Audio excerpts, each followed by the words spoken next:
Good morning, colleagues. Shall we make a start as it is now 10:30?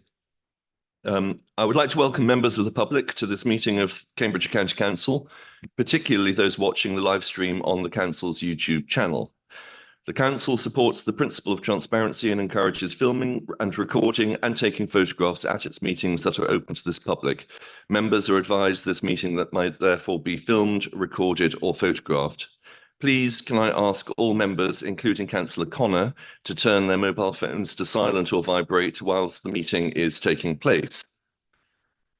There is no fire alarm test scheduled for today, so if the alarm sounds, I will adjourn the meeting and we will all make our way downstairs via the fire escape in the corridor behind you.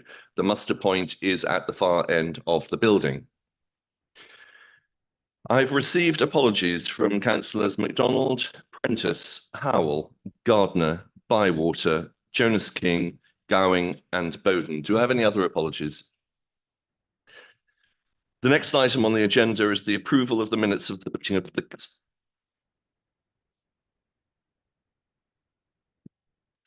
of the Council held on 13th of February 2024.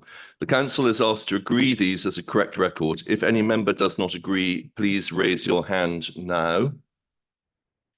An updated motions log is also included in the published papers for this meeting. Whilst I'll not be reopening the debate on any motions in the motions log, I will take questions and comments. If you wish to pursue actions further, you will need to contact the allocated officer outside of this meeting. Do I have any comments or questions on the updated log? That being the case, I move to Chairman's announcements. I have several announcements to make today. It is with deep regret that I report the recent death of Tina Few. Tina became an information governance assistant in 2021 and made a big impact in the role thanks to her positive attitude and cheerful nature. She was a shining example of the apprenticeship scheme and how impactful it can be to people keen to develop skills later in life, with her dedication and enthusiasm impressing everyone, from her coaches, tutors, and not least her colleagues who were so proud of her. The Council's thoughts are with her family and friends at this very sad time. May I please ask the Council to stand in memory of Tina.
Thank you, colleagues. Jyoti Attry, Executive Director of Public Health for Cambridgeshire County Council and Peterborough City Council, will be leaving both authorities in May to pursue new opportunities. On joining the councils, she played an instrumental leadership role in navigating Cambridgeshire and Peterborough through the pandemic and worked tirelessly with public health colleagues, local authority partners, and the NHS to keep people safe and to ensure that the impact of COVID-19 was reduced across our communities. She was specifically involved in leading our work relating to enhanced response status as an area during COVID, and I'm sure that I would offer her our very best wishes on behalf of Cambridgeshire County Council. Councillor Hewitt, we don't normally have interventions during Chair's announcements, but I will exercise my discretion. I appreciate your discretion. I'll speak only briefly, but on behalf of the committee, can I endorse very warmly the tribute you just paid to Jyoti Attry. She's brought a whole fresh approach in terms of an outcomes approach, in terms of public health management. She has been fiercely independent. I think she's taught us a lot in the work that she's done, and I would personally wish her well in her future career. Thank you for that. I'm delighted to report that Laura Hardy, Team Manager for Family Safeguarding, Cambridge City. Chair, can you?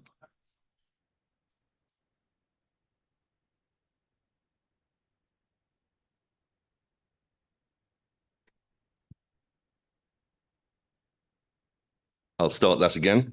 I'm delighted to report that Laura Hardy, Team Manager for Family Safeguarding, Cambridge City, won a gold medal for the 500-metre freestyle at the European Ice Swimming Championship. She also won 3 bronze medals in the 250-metre, 100-metre and 50-metre freestyle categories. Hosted by the International Ice Swimming Association, the championship took place in Romania from the 1st to the 4th of February 2024 and saw more than 320 athletes from 27 countries compete. I think we may adjourn for 2 minutes whilst we investigate the problem with the microphone.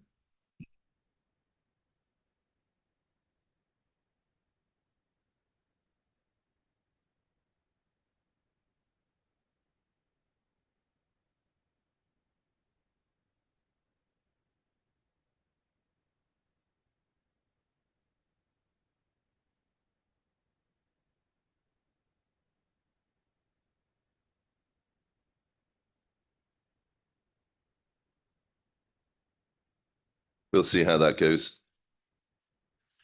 As Chair of Council, I attended the following events: peppercorn lunch at Marshall, Cambridge, Ukrainian flag raising to mark 2 years of the war, Mayor of Wisbeach's civic service, the Cambridgeshire Spotlight Awards, which were fabulous, St David's Day flag raising at Newshire Hall, and citizenship ceremonies on February the 19th and March the 4th.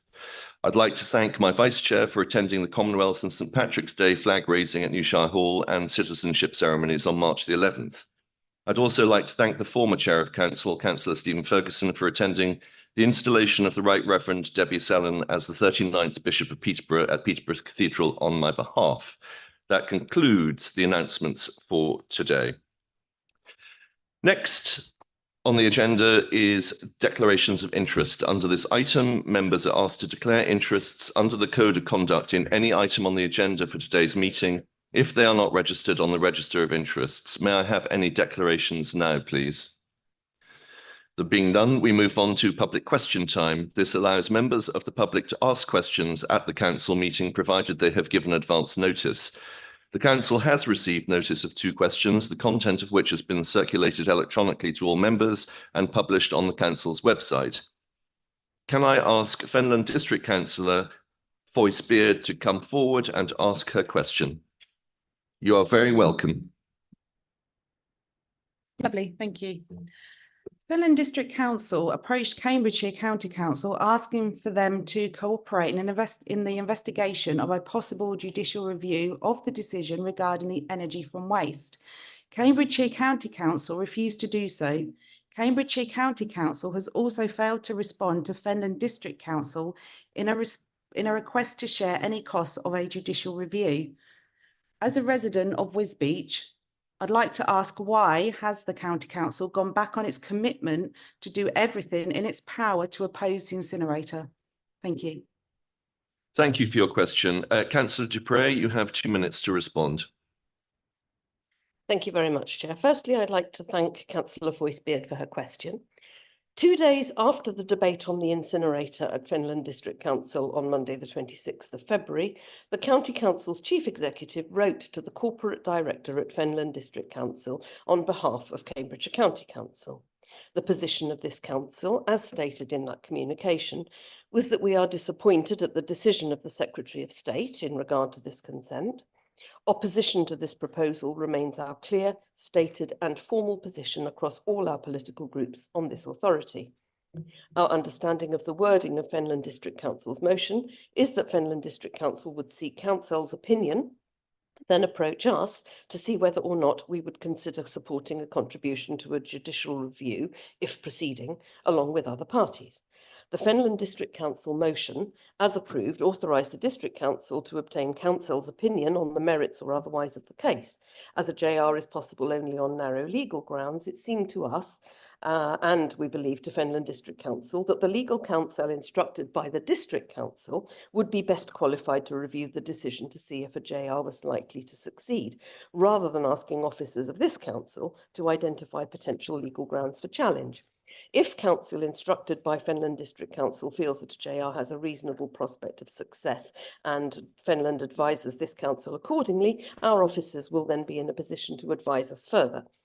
This council's chief executive also sought confirmation of whether Fenland District Council had approached the Cambridge and Peterborough Combined Authority, Norfolk County Council or Wisbech Town Council, who were also named in the Fenland motion, for potential cooperation. This council has responded to FDC entirely constructively and within the terms of the FDC motion to confirm that once council's advice has been sought and shared with us, we will review and consider it. At this point in time, we have received no such advice from Fenland District Council, so there's as yet nothing to review. We look forward to considering this matter further and fully when we have received the legal opinion commissioned by Fenland District Council. Thank you, Councillor Dupre. Councillor Foyce-Beard, you have a minute to ask any supplementary question related to the original question or to seek clarification of the response. Thank you. So just to clarify, then you're still pretty much committed to doing everything in your power to fight to support Fenland District Council with regards to the incinerator. Councillor Dupre, you have a minute to respond. No, you don't. You have two. Thank you very much. I should have read the first half of my response and then the second half separately, shouldn't I? Right, okay. What I have said, and I will repeat this perhaps more slowly because I had to rush through what I was saying, is that once we have received from Fenland District Council the response from their legal counsel as to whether there is a reasonable prospect of judicial review being successful, we will then be able to be in a position to consider what your legal counsel has said and then to respond accordingly. But until we have received that information and that advice from your legal counsel, there is really not much we can do. Since the decision was made by the Secretary of State, officers across all of the host authorities, which includes Fenland District Council, Kings Lynn and West Norfolk, Norfolk County Council and Cambridgeshire County Council, have worked in a collaborative manner to ensure that the decision and text on all council web pages and other places is up to date and consistent. The suggestion that this council has done anything other than cooperate positively with Fenland District Council in this matter is entirely without foundation, and it's a distraction from what should be our shared endeavour of supporting the residents of Wisbech in this difficult situation. That remains our position, so we will wait to hear from Fenland District Council as soon as they have heard from their legal counsel. Thank you. Thank you, Councillor Dupre. Thank you very much, Councillor Foyce-Beard, for coming along this morning. And I wish you a safe journey home if you're leaving now, but do please stay. You know, at least one member of the public is one more than nil. Lovely, thank you. And thank you very much for your response. Thank you very much. We now move on to Ms. Annabel Sykes, who is on Zoom to ask her question. Good morning, everybody. Can you hear me? We can. Good. My question is about East West Rail, which says on its website that it's passionate about hearing what local representatives and their communities think about it and its project. Last year, as you all know, it published its route update documents. At a 14th June meeting of the East West Rail Mainline Partnership, the County Council's a member of that, the chair asked how EWR would be handling representations made between then and the beginning of the public consultation, which is due to start later this year. EWR held a series of drop-ins to give residents an opportunity to ask questions, including 4 in Cambridgeshire. To remind you, some residents of villages in South Cambridgeshire will be severely impacted by EWR and will derive no benefit from it.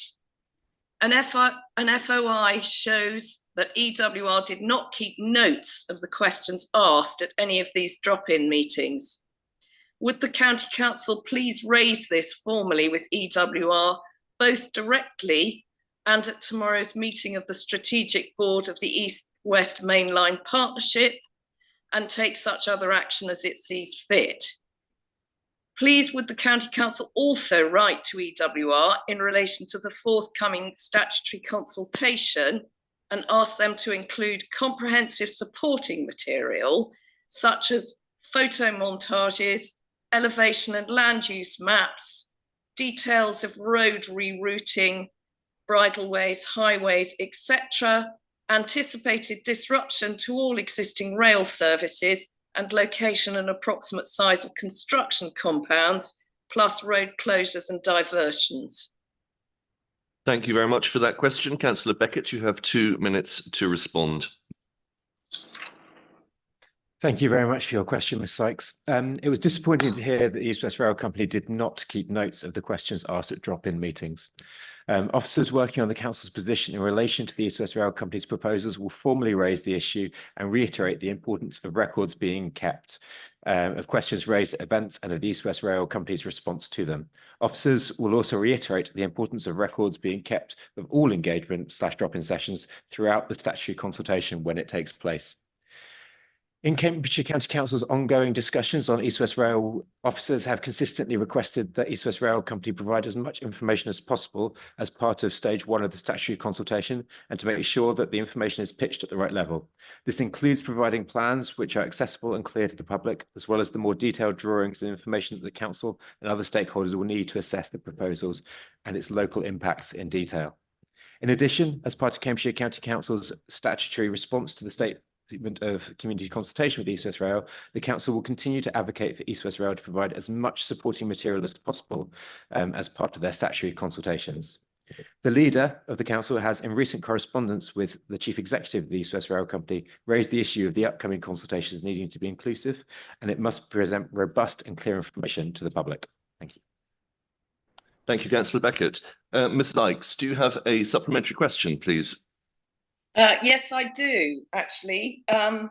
So East West Rail has, in the last week or so, started sending out land interest questionnaires.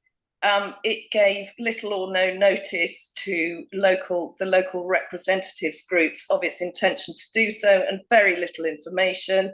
They are causing consternation. 2 examples: a man in Fulbourn has received one, and in other places, obviously affected, 1 house in a road has received one and its neighbours haven't. 2 things: please will the County Council publish a map showing which of its land it has received an LIQ from East West Rail in respect of? And secondly, will it ask East West Rail for a map of Cambridgeshire showing where the LIQs have been sent to, and ideally distinguishing between those which relate to construction and those which relate to operation of the railway, and so are just about noise? Thank you very much, Ms Sykes. Councillor Beckett, you've got 2 minutes. Thank you very much, Ms Sykes. Unfortunately, I don't have any more information on that at this point. I'm very happy to take it away, though, and look into what's possible and what the Council has been asked and whether it would be possible to generate that request. Very happy to take that away. Thank you, Ms Sykes, for your questions, which I'm sure all members found extremely interesting. Thank you very much. The next item is petitions. This allows members of the public to present petitions in accordance with the agreed protocol. The petition calling for the GCP to be disbanded and its responsibilities and delegated powers moved to the control of the mayoral combined authority was received by the deadline to allow a spokesperson to speak and contains 258 signatures. The petition organizer or their nominee will be able to speak at the meeting. I don't think that the Mr. Kieran Johnson has arrived.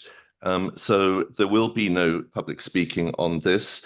And when, as it says in the Constitution, the petition organizer does not attend our meeting, they will receive written confirmation of our noting of the petition within 10 working days of the meeting.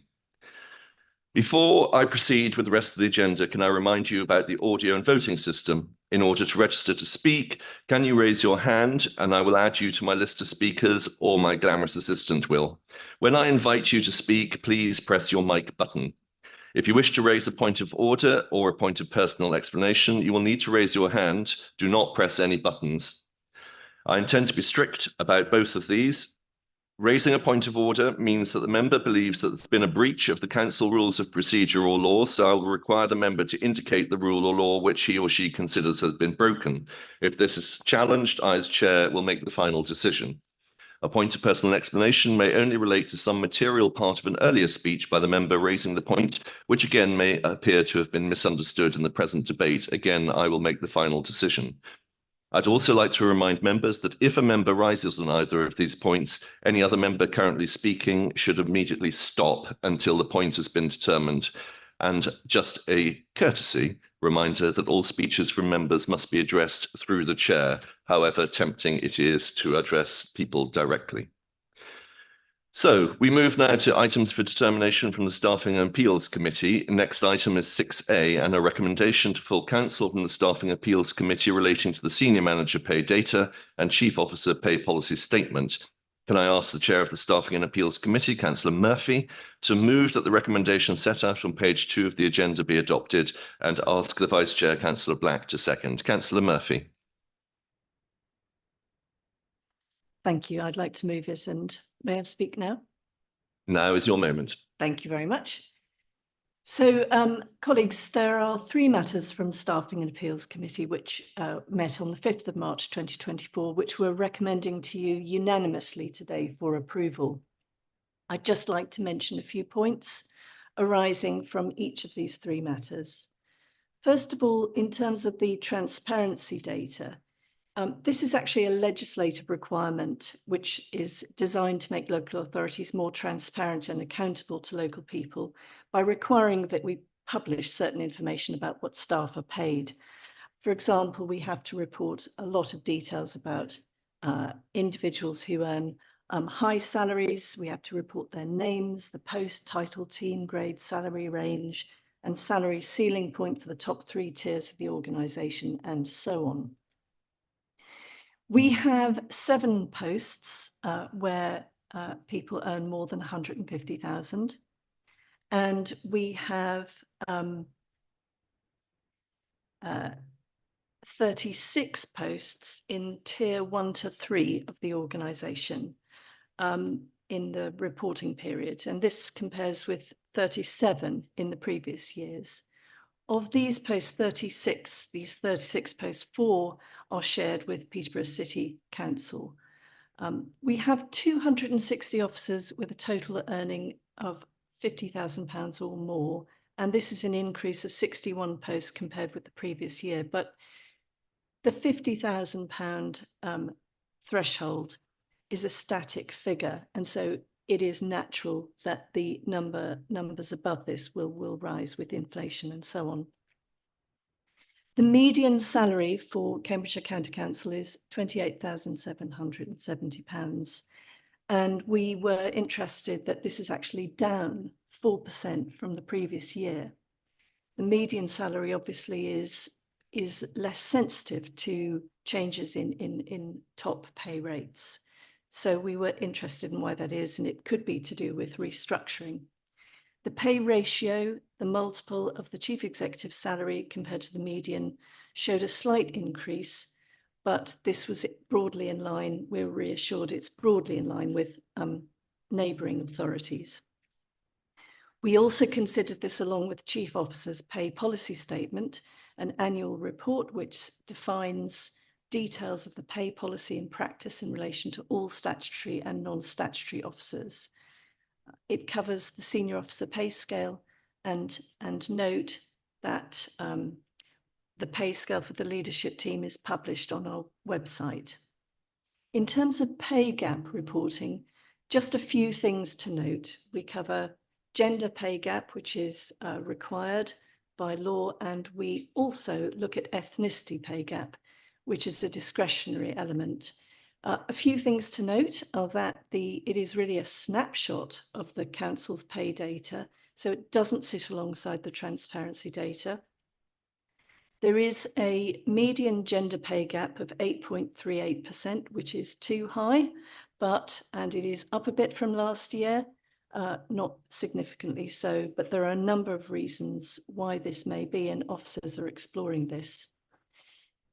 The committee questioned officers in detail about these findings, and they're technical reports, and much of it is required, but we felt it was also a great opportunity as it provides a rich seam of information with which to support thoughtful and effective people strategies, which is exactly what is happening. Overall, it was resolved unanimously to recommend the pay gap full analysis and report as well for you today for approval and publication. Thank you, Councillor Murphy. Councillor Black. Yes, happy to second, Chair, and I'd like to reserve the right to reply. if Okay, everyone's, thank you very much. Do I have any speakers on this item? Councillor Black.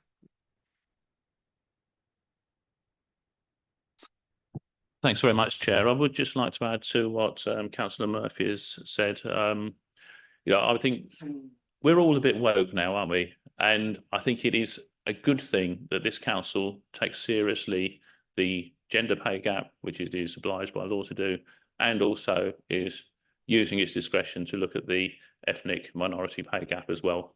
I'd like to see us also look into the disability pay gap, the amount to which people with disabilities find themselves not earning as much as others, because this is all about fairness. And I mean, if you're not woke, I suppose you're probably going to vote against this, but I certainly recommend it. I hope that this time next year, the Joint Administration wants to be enthusiastic about this. We could be looking at the disability pay gap as well. Thank you, Chair. Thank you, Councillor Black. I have heard no speakers against this. There seems to be a general consensus in support of the motion. If anybody disagrees, can they please show now? Good, thank you very much. We will take that motion as carried. The next item is item 6B, which is a recommendation to full council, again from the Staffing and Appeals Committee relating to pay gap reporting. Can I ask the Chair of the Staffing and Appeals Committee, Councillor Murphy, to move that the recommendation set out on page 3 of the agenda be adopted, and ask the Vice Chair, Councillor Black, to second. Councillor Murphy.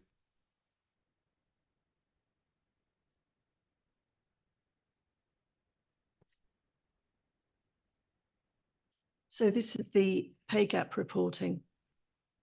I did actually cover that, the points in relation to that in my previous comments. Thank you. That's splendid. Councillor Black, anything to add? And following Councillor Murphy's lead, so did I. So, yeah. Okay, very good. Do you not read the agenda? So there seems to be general consensus in support of the motion. If anyone disagrees, please raise your hand now. Councillor Taylor, were you raising your hand? Right. I see no objection, so we will take that motion as carried. We move on now to allocation of seats and substitutes to political groups in accordance with the political balance rules. I move that the allocation of seats and substitutes on committees to political groups in accordance with the political balance rules be set out in the as set out in the report at pages 22-27 be approved. And I invite the Vice Chair to second that. I do so. Thank you very much. Any comment? Any questions? Anything anybody wants to add of any kind? There seems to be general consensus in that case in support of the motion. If anyone disagrees, please raise their hand now. I see no objections, so we will take that motion as carried. We next now move on to written motions, and 5 motions have been submitted. I'm going to adjourn for 5 minutes for a reboot of the voting system, because we have already suffered enough at the hands of the electronics this morning, or at least I have, and hopefully that will make everything much smoother. So, Mrs. Rowe, over to you.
Testing.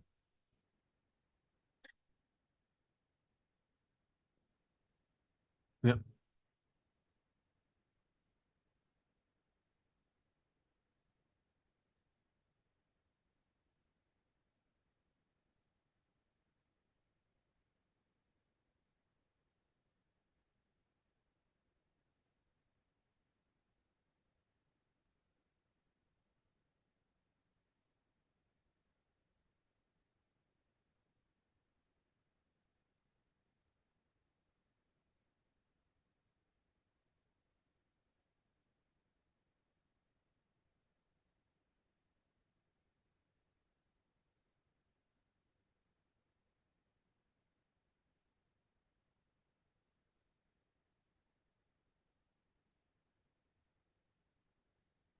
Right, members, we're ready to resume. Who have we lost in the meantime?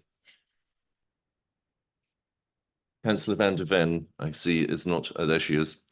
Anybody else? Richard will be back. And Councillor Sampson. Okay. So the next item is item 8, which is written motions, and 5 motions have been submitted. We now move to the first motion submitted by Councillor Dr. Bulat.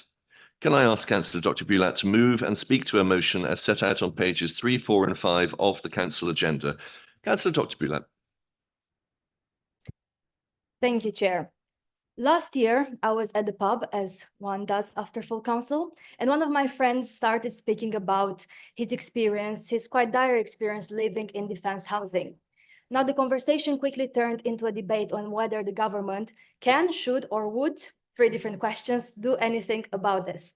So I started writing this motion a good few months ago on the impact of the cost of living crisis on our armed forces community, as well as the housing standards. But as I was doing my research on this topic, I found more and more issues faced by our armed forces community. Reading stories from Commonwealth veterans struggling with obscene immigration fees to be able to live with their families, hearing the experiences of Afghans stuck abroad, and also listening to people who retired from the army who did not always know where to look for support when they needed it. I then worked on this motion with our Armed Forces Covenant officer, who has both the lived experience and the expertise and does coordinate support across the county. Chair, I don't think anyone in this room will disagree to say that we are proud of our armed forces community, and we all want to be able to provide, both locally and nationally, the political and practical support that is needed. But let us face the reality today. As with so many things in this country, it is getting worse. Our armed forces have been hollowed out and underfunded. And this is not my personal opinion only, or the view of my friends at the pub. There are the words of the former Conservative Secretary of State for Defense last year. And since then, things did not get better despite the ministerial reshuffles. The Public Accounts Committee found the largest funding deficit ever in MOD equipment plans. The army has been cut to its smallest size since the time of Napoleon. Recruitment targets missed every year for the last 14 years, and morale falling to record lows. Of course, it is not a great record, but I will welcome one thing from the government, which is very unusual of me, the fact that they scrapped visa fees for Commonwealth veterans in 2022, although we should not have required the amount of pressure to simply do the right thing on this issue. Now, locally in the county, we are of course limited in what we can do about all this as a council, but one thing we can do is to ensure our armed forces covenant role works efficiently across our communities. When I sent this motion to be heard on the council, I put it on the long waiting list. There was a risk that the funding for this role would stop. Since then, thanks to the contributions of all district councils and Peterborough as well, the role is funded for another 3 years.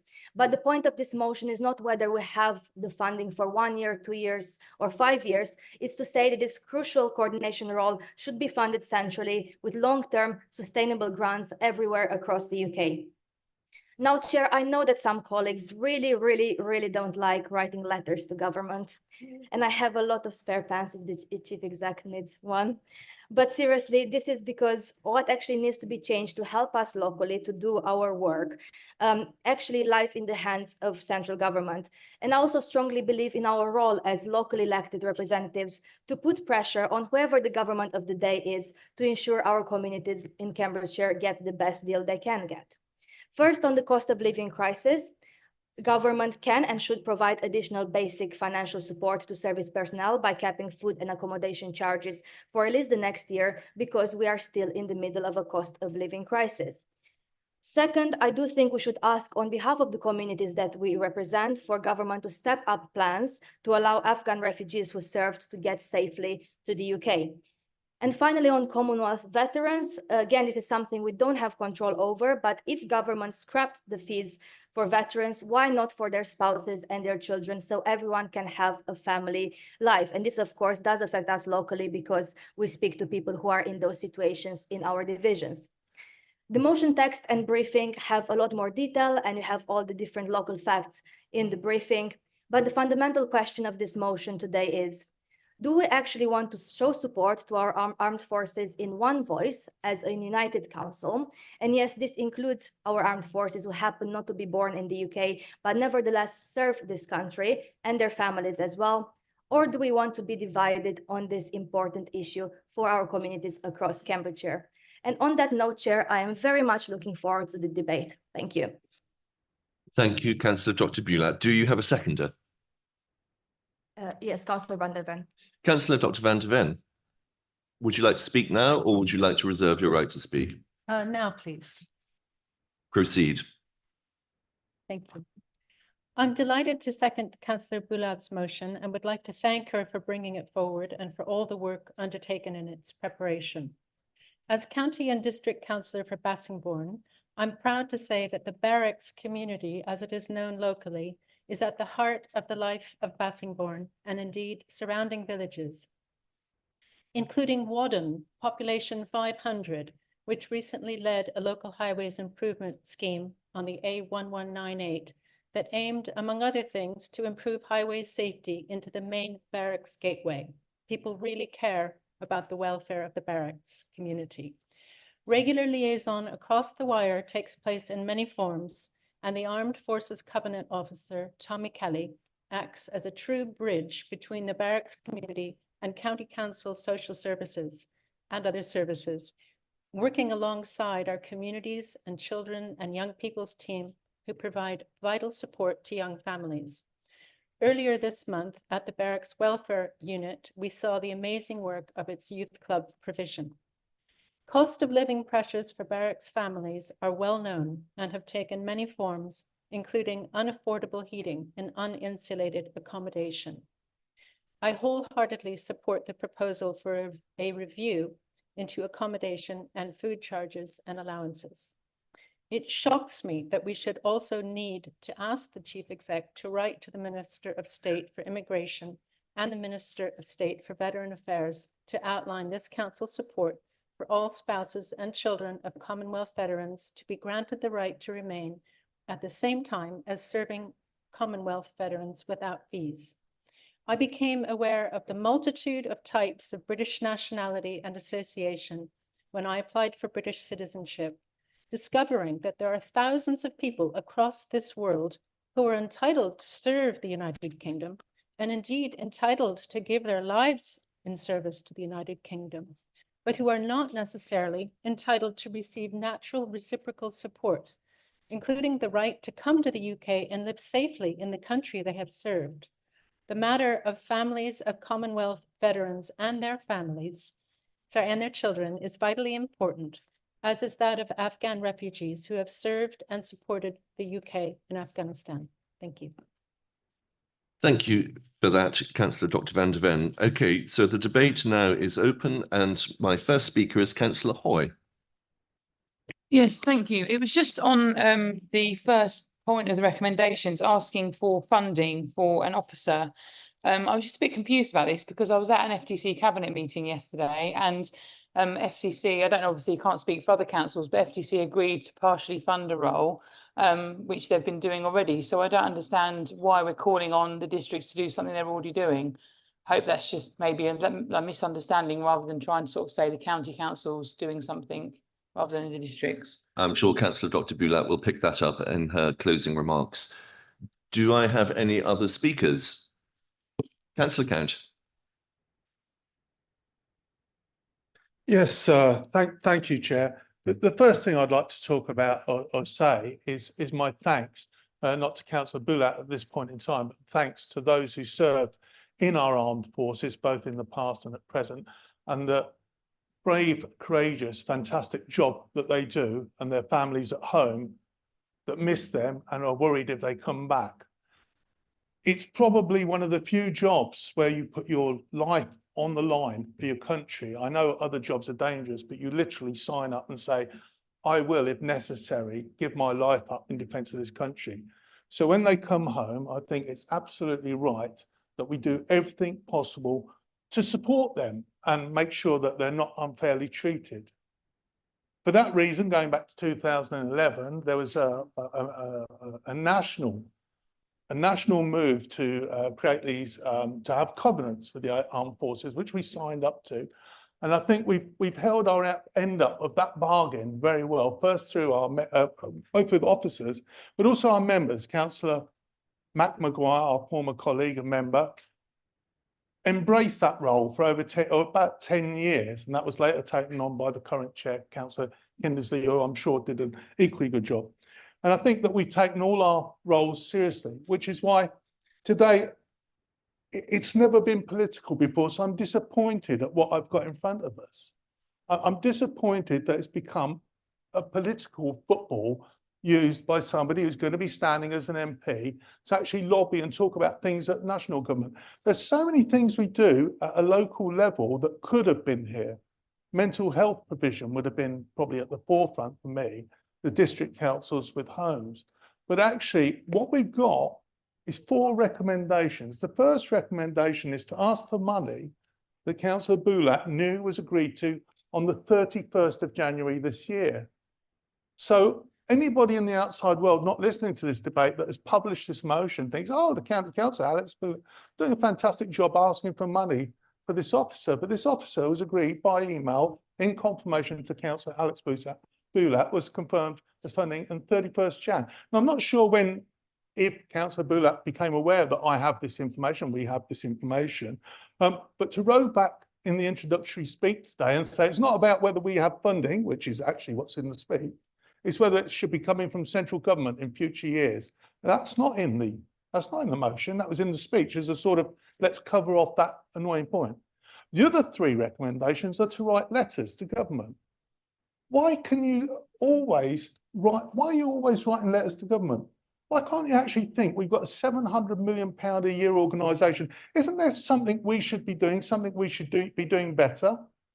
I think the only letter I'd like to see this county council write is from the chair of highways, everybody that uses our roads, because that should be a letter of apology.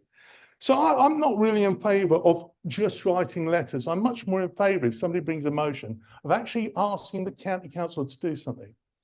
Now, whenever this gets mentioned, we get thrown back at us. The monitoring officer is already clear that this is a matter of the county council.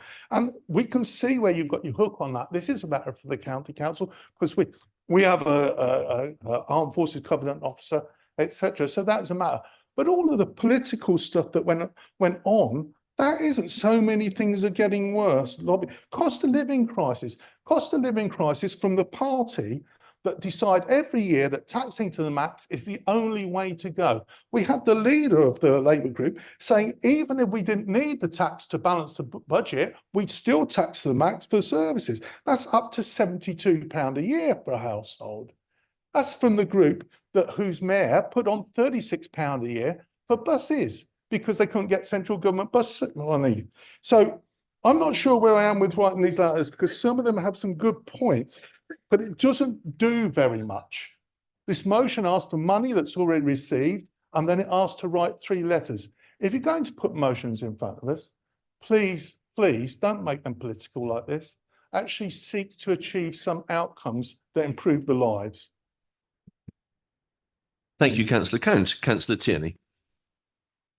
Thank you, Chairman. I don't care if the motion is political. It seems to have good intentions, so I'll be supporting it. I just wish that everybody goes forward and thinks that we should be supporting our armed forces and our veterans every day, not just when an election is coming. Thank you.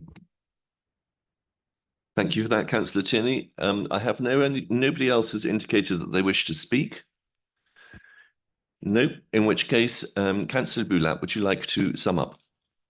Yes, to be my absolute pleasure to address some of those points. First of all, thank you to Councillor van der Ven for seconding my motion today. And it's really important to bring the experiences from your local division, from your local residents, as well as really speaking so passionately about the importance of valuing all our armed forces, veterans and their families, regardless of where they happen to be born, because they all serve our country, and it doesn't matter whether they're from the Commonwealth, from Afghanistan, or from any other place. Indeed. On Councillor Hoy's point, I'm very happy to clarify this point. So our Armed Forces Covenant Officer is funded currently until the 31st of March 2024 by the Armed Forces Covenant Fund Trust. Now, you're right, the 5 district council, including Fenland, and also includes Peterborough City Council and the County Council contribution, have agreed to continue to co-fund this role for a period of 3 years from April 24 until March 2027. When I was writing this motion and put it on the list, this agreement hasn't been reached yet because we were in discussions with the different district councils. So I'm very thankful for Fenland's contribution, as well as all the other districts that work with us. Now, of course, the point that I was trying to make with this motion is, instead of trying, like every single 2 or 3 year budget cycle to find funding from 7 different sources to fund this role, I do generally believe this role, because it's so important to coordinate support for our armed forces locally, should be something that should be funded centrally, so councils across the UK have certainty we can deliver this work. So although I'm really grateful for this contribution, we have the money until 2027, then the question, as with a lot of those budgets, is what happens after, and we don't really know. And I think that's why we should have a different model of funding on this, but that is something that we can think about together locally on how to address that.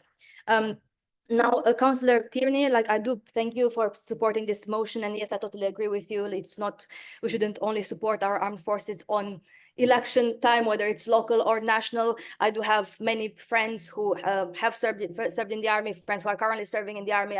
Those are conversations I'm having in my friends' circles as well. And when I wrote this a good few months ago, I was initially looking at the cost of living, mental health. Good point from Councillor Count. You can't include everything in this motion, so I tried to put a bit of everything in this motion. But if anyone in this council has any ideas of local level work, I'm sure our Armed Forces Covenant Officer, myself, Councillor Kindersley as well, other councillors who have been involved in this topic, would be very, very happy to support and take ideas forward. And especially since, as the Vice Chair of Communities, this role sits under this committee as well, working with the communities team. In my committee capacity, I'm very happy to take any local ideas forward. I might not have all the ideas or the best ideas for local level work, but I am very happy to discuss on this. I left Councillor Count last because I am also equally disappointed, as probably more disappointed than he was reading my motion, to hear the completely political speech that he gave. I worked on this motion with our Armed Forces Covenant Officer. I had input from a variety of communities. I did not say in this motion I could have attacked the Tory government very specific in this motion on certain targets, like recruitment targets, like all sorts of things. And I could have written a completely political motion if I wanted to, and I chose not to, because I do believe that this is something of concern to all our communities. And yes, the motion does ask things for government, but we have to recognize that on some things we don't have the power. We can't change immigration law. We can't change other types of legislation. So yes, sometimes we do have to ask government, because we're representing communities and we have to basically advocate on their behalf. So yes, it's a bit funny, to be honest, having something that I tried to make it quite balanced, and then to hear a completely political speech mentioning national elections or my roles outside the county council. So, but completely unsurprising. I do understand politics is changing locally, but on the specific point, I was aware on the 30th of January that we secured funding for this role. I was very pleased. This was before I submitted this motion, and all of this is on record. If you wants to catch me out on a very small technicality, I have all the evidence and I have all the receipts for that. And why are we writing letters to government? I will just say one thing. I will just say I am very much looking forward to the next debate, Chair, because his motion asks to write to government as well on a different issue, admittedly, but that is the outcome of his motion as well. So if we're going to pretend we don't like letters to government just because someone is standing for parliament or doing this or that other thing, let's not write motions ourselves asking for the same thing. Thank you very much, Chair. Thank you, Councillor Dr. Bulat. Now, Councillor Count made a request to me to exercise my chair's discretion to take the 4 recommendations to vote individually, which I agreed. However, in the light of the debate, I wonder if that is something that you still wish to pursue. You're happy to take everything as one vote? Okay, thank you. We will now, in that case, move to the vote. Mrs. Rowe, would you please start the vote?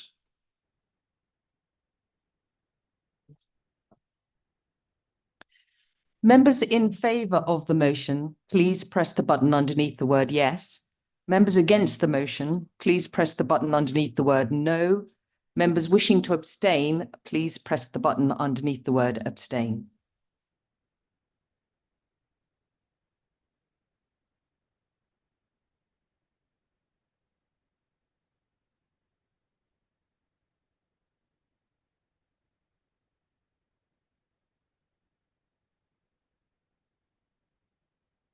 Chair, I'm now closing the vote. The result is all in favour and the motion is passed unanimously.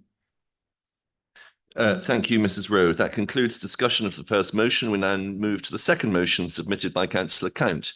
Can I ask Councillor Count to move and speak to his motion as set out on pages 5 and 6 of the Council agenda? Councillor Count. Thank you, Chair. So move the motion.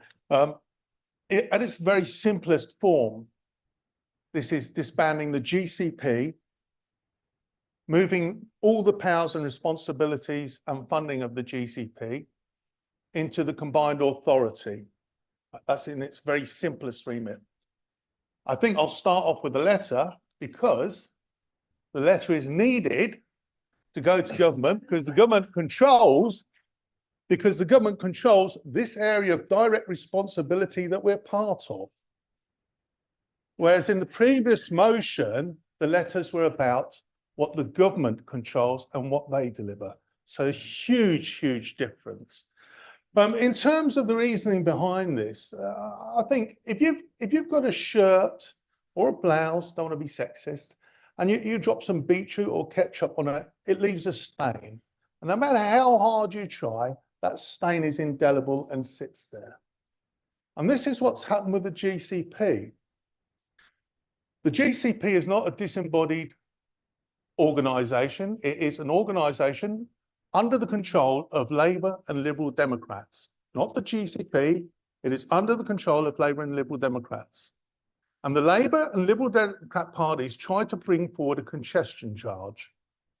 And in so doing, they really upset the people of South Cambridgeshire, Cambridge City and those outside. 24,000 responses, vast majority of them against this. And yet they ploughed on and ploughed on and ploughed on until the very last minute, at which point they put in the bin 24,000 responses without analysing them fully and said there's no longer political support for this. It's just a shame that those words came out. There's no longer political support for this because it shows that you still hadn't listened to the public.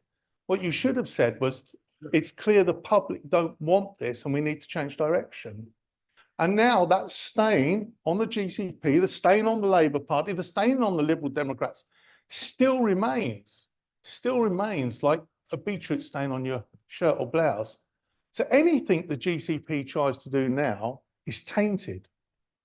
I do not know of anybody in the region that speaks of the GCP with glowing terms. And therefore, it is hamstrung from delivering anything constructive. Now, I'm no fan of the combined authority under the current mayoral leadership, but it does have a role and a purpose. And that role and a purpose is very similar to deliver on the aims, although the geography is limited in the GCP area. It has actually similar aims. So it makes sense to remove duplicity, remove a double bureaucracy, and get rid of the GCP and get it into the combined authority. It would take a while. First of all, we've got to write that letter to government. Government's got to make its mind up. And by then, the combined authority, particularly when we have a new mayor, may be in a better shape to actually deliver on its aims. There have been so many failures by the GCP that nobody has confidence in it anymore. So it's time for it to go. Now, This is a wide debate. I didn't have anybody from Labour or Liberal volunteer to second this, so I can only assume that they're going to vote against. Now, if you have confidence in the GCP, when you start your speeches, please stand up and say, at the coming elections, I'm going to put at the top of the leaflet, we're in charge of the GCP, we are proud of what they've achieved and we want it to continue existing. I challenge you to stand up and do that. I challenge you to put in your election leaflets that. If you can't do that, if you can't say you're proud of where you are with the GCP, then I would have hoped that you'll be supporting my motion, our motion. If you can do that, it'd be great to hear you say that, because I think the public might have something to say to you. Again, thank you, Chair. Thank you, Councillor Count. Do you have a seconder? Yes, Chairman, reserve my right to speak. Thank you very much. And so we now move to the debate. Councillor Milnes. Thank you, Chair. I don't think I need, as a member of a joint committee, to declare an interest, but clearly, as a board member of the GCP, I do have an interest. And Chair, the leader of the opposition appears to be losing his City Deal mojo. If I can quote from the City Deal launch document of 2014, of which he was a signatory, he said, "This is a real game-changing deal for Greater Cambridge and the surrounding county. It will see a step change in transport infrastructure, create jobs and boost the local economy. What's not to like? Up to 500 million to boost the economy, to sort out the transport." But this reversal of opinion of the mover of the motion seems strangely matched with the reversal of the control of the council. He complains that it's not the Tories that are making these decisions. But in the preceding 10 years, and the 10 years since, dealing with congestion has been a recurring theme. And that congestion is reverting to similar or worse levels than pre-pandemic. Council will remember that Councillor Count conveniently forgot that his party once promoted road charging in their county's 2007 TIF deal, the bid, which was designed, to reduce congestion in and around the Cambridge city. Now he's leading the opposition and referencing Boris Johnson's old Duxbridge seat and its by-election. Councillor Count looks to foster the voting power of the private motorist as a desperate measure to retain some electoral credibility, while his party flounders at 24% of the national polls and the future of their current party leader remains in doubt.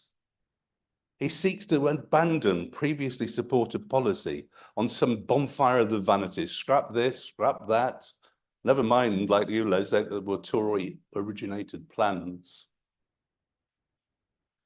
His primary motion objective to transfer the operations of the GCP to the CPCA as statutory transport authority is already anticipated and embedded in the City Deal document. The role of an upcoming combined authority is clearly set out. It's mentioned 7 times in 13 pages of the body text. So this motion, Chair, in common with many brought by the opposition, is redundant. We cannot support it or agree with its motivation. The GCP board, as a decision-making joint committee of the 3 partner councils, needs to be encouraged to continue with support from all 3 councils and to the end of its tenure in 2030. It needs supporting to pass its final gateway review, ensuring the final 200 million comes from government, which this motion would put in fatal jeopardy. And it needs us as the representatives of those people sitting in their private vehicles going nowhere fast for us to come up with solutions that are not misguided or framed by electoral liability. Thank you for that. Councillor Wilson. Thank you, Chair. I sit on the GCP Assembly, and I, for one, are very proud of what we have achieved and what we are achieving. I can assure Councillor Count that, as far as I'm aware, there are no ketchup or beetroot stains on me. If there were, my wife would have a real wobbly. Anyway, what I wanted to talk about was the GCP Assembly and the fact that we give advice to the Executive Board. We have representatives from Cambridge City Council, South Cambridgeshire District Council, and from Cambridge University and business groups. We look at the implementation of the GCP City Deal programme in the Greater Cambridge area. I'd like to correct the allegation in the motion about the Assembly voting to ignore the Making Connections consultation. The briefing note is correct in saying that the consultation responses were discussed in June 2023, when we requested changes to the scheme consulted on, and a revised scheme came to the Assembly in September 2023. A recommendation was made not to proceed after it became clear that most people supported public transport, but they were not prepared to pay for them by a sustainable transport zone. There was therefore no point in discussing in detail the proposals if there was no public support for them. We did not ignore the consultation, rather we'd listened to what people said and decided not to proceed. Thank you, Chair. Thank you, Councillor Wilson. Councillor Bird. Thank you, Chair. Very interesting motion. One thing I would like to say, the STZ, it seems to have popped up again in Cambridge. Some leaflets going round from the Conservatives saying that it's coming back, the congestion charge. Can I put on record, Chair, that as far as I know, it's dead. We will not be charging people. That's not coming back. So I think the Tories need to change their leaflets. Thank you, Chair. Thank you for that clarification. Councillor Tierney. Thank you, Chairman. When I first got onto County Council, which was 12 or 14 years ago or something, on and off, been on here a long time, and my first ever group meeting with the Conservatives at the time, I was quite a new councillor, was unanimously the Conservatives deciding they were not going to support road charging. And it's always been that way. Now, I understand that there might have been some version of the Conservative leadership at some point nationally who said something different. We've all had to deal with that with our parties, haven't we? We aren't all responsible for everything every version of our party has ever said. Back when we were talking about the road charging, I remember standing up in this council and telling you all, this is a mistake. Reverse it now before you end up looking stupid and having to backtrack. And you all laughed. And then a few months later, you had to do exactly what I warned you would have to do. And I'm going to do a similar thing today. The GCP is a stupid organisation. It should not exist. What should happen is it should be scrapped. I'd go further than council account. I'll support the motion, but I prefer to scrap the mayorship as well, regardless of who's in charge of it. These are layers of bureaucracy and decision-making we do not need. They are expensive. They spread the blame rather than focusing the blame on people who are elected to take it and make difficult decisions. I would give all the money to this council, regardless of who's in charge of it, and let them have to stand up and say, this is what we're going to do, and take the blame if it's wrong. So I would actually go further. And I've always said that. I've always opposed those organisations, including the mayorship, never supported its first introduction. So I can say that ideologically, I'm sound on this. But let's face it, you're not going to take that decision. And so I'd just like you to take away this piece of advice. You will rue the day that you didn't find some way of supporting this. I understand why politically you don't dare, but I get it. But you should be thinking as a group, how do we get rid of this hated organisation that makes such terrible, undemocratic decisions? Do it now, because otherwise you're gonna pay the price down the line. Maybe not at this election for sure, but down the line. Thank you. Thank you, Councillor Tierney. Councillor Black. Thank you, Chair. And I mean, I think the first thing to say about this motion is that I feel it's completely overtaken by the events. We have a situation where the government is telling us we will have a regional development corporation. Yet another layer of government when South Cambridgeshire has already got 5 layers of government. This one, possibly with no democratic input, will say not local and not democratic. And I'd like, through you, Chair, to ask the mover of this motion, and the Conservative councillors are going to talk about this motion, where they stand on the imposition of a regional development corporation of this government. Is this motion simply wanting to clear the Greater Cambridge Partnership out of the way so that another organisation that doesn't have any local input will take over its functions. Now, the Greater Cambridge Partnership was set up by a Conservative government. So in a sense, the Conservative Party is marking its own homework here and for not scoring it very highly. And there are things about the Greater Cambridge Partnership which I do not agree with. Why should Cambridge University be privileged with representation? There's 2 universities in Cambridge for a start. And big business representation, that is a democratic element. But the Greater Cambridge Partnership actually has been an organisation that has listened. We got a consultation and it said no to congestion charge, and there might have been a little bit of, beg pardon, what was that? But in the end, the Greater Cambridge Partnership has listened. There is no congestion charge anymore. That has gone. And much of what is moaned about in this motion are things to do with the Cambridge and Peterborough Combined Authority. And really, we need to think about the whole of local government in Cambridgeshire. Why not abolish the Cambridge and Peterborough Combined Authority instead? Or as well as? Or, I'd like to agree with Councillor Tierney here, but yeah, why not abolish the Cambridgeshire Mayor? I mean, I think we've all been very impressed with our current Mayor and the role he played, for instance, in saving railway ticket offices. But we could, in the not too distant future, easily end up with some pompous old windbag in this post, perhaps some former or wannabe MP wasting money on crazy vanity projects. It needs to be considered. We need to consider perhaps whether we need a unitary authority for Cambridge or for Greater Cambridgeshire. Now, I do like something in the motion. It states about rewarding Stagecoach repeatedly with public subsidy while failing to hold their performance to account. This might almost be a description of Conservative bus policy since 1979. Of course, in the beaching cuts, on the railways, people were told that the bus would provide a replacement service. Yet the privatised bus companies have made bigger cuts to bus services than beaching made to the railways. But the main GCP subsidy to Stagecoach was buying new electric buses for them.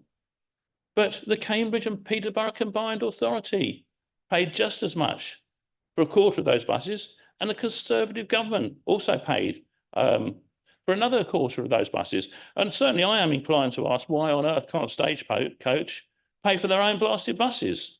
But it is an achievement of the Greater Cambridge Partnership to get electric buses.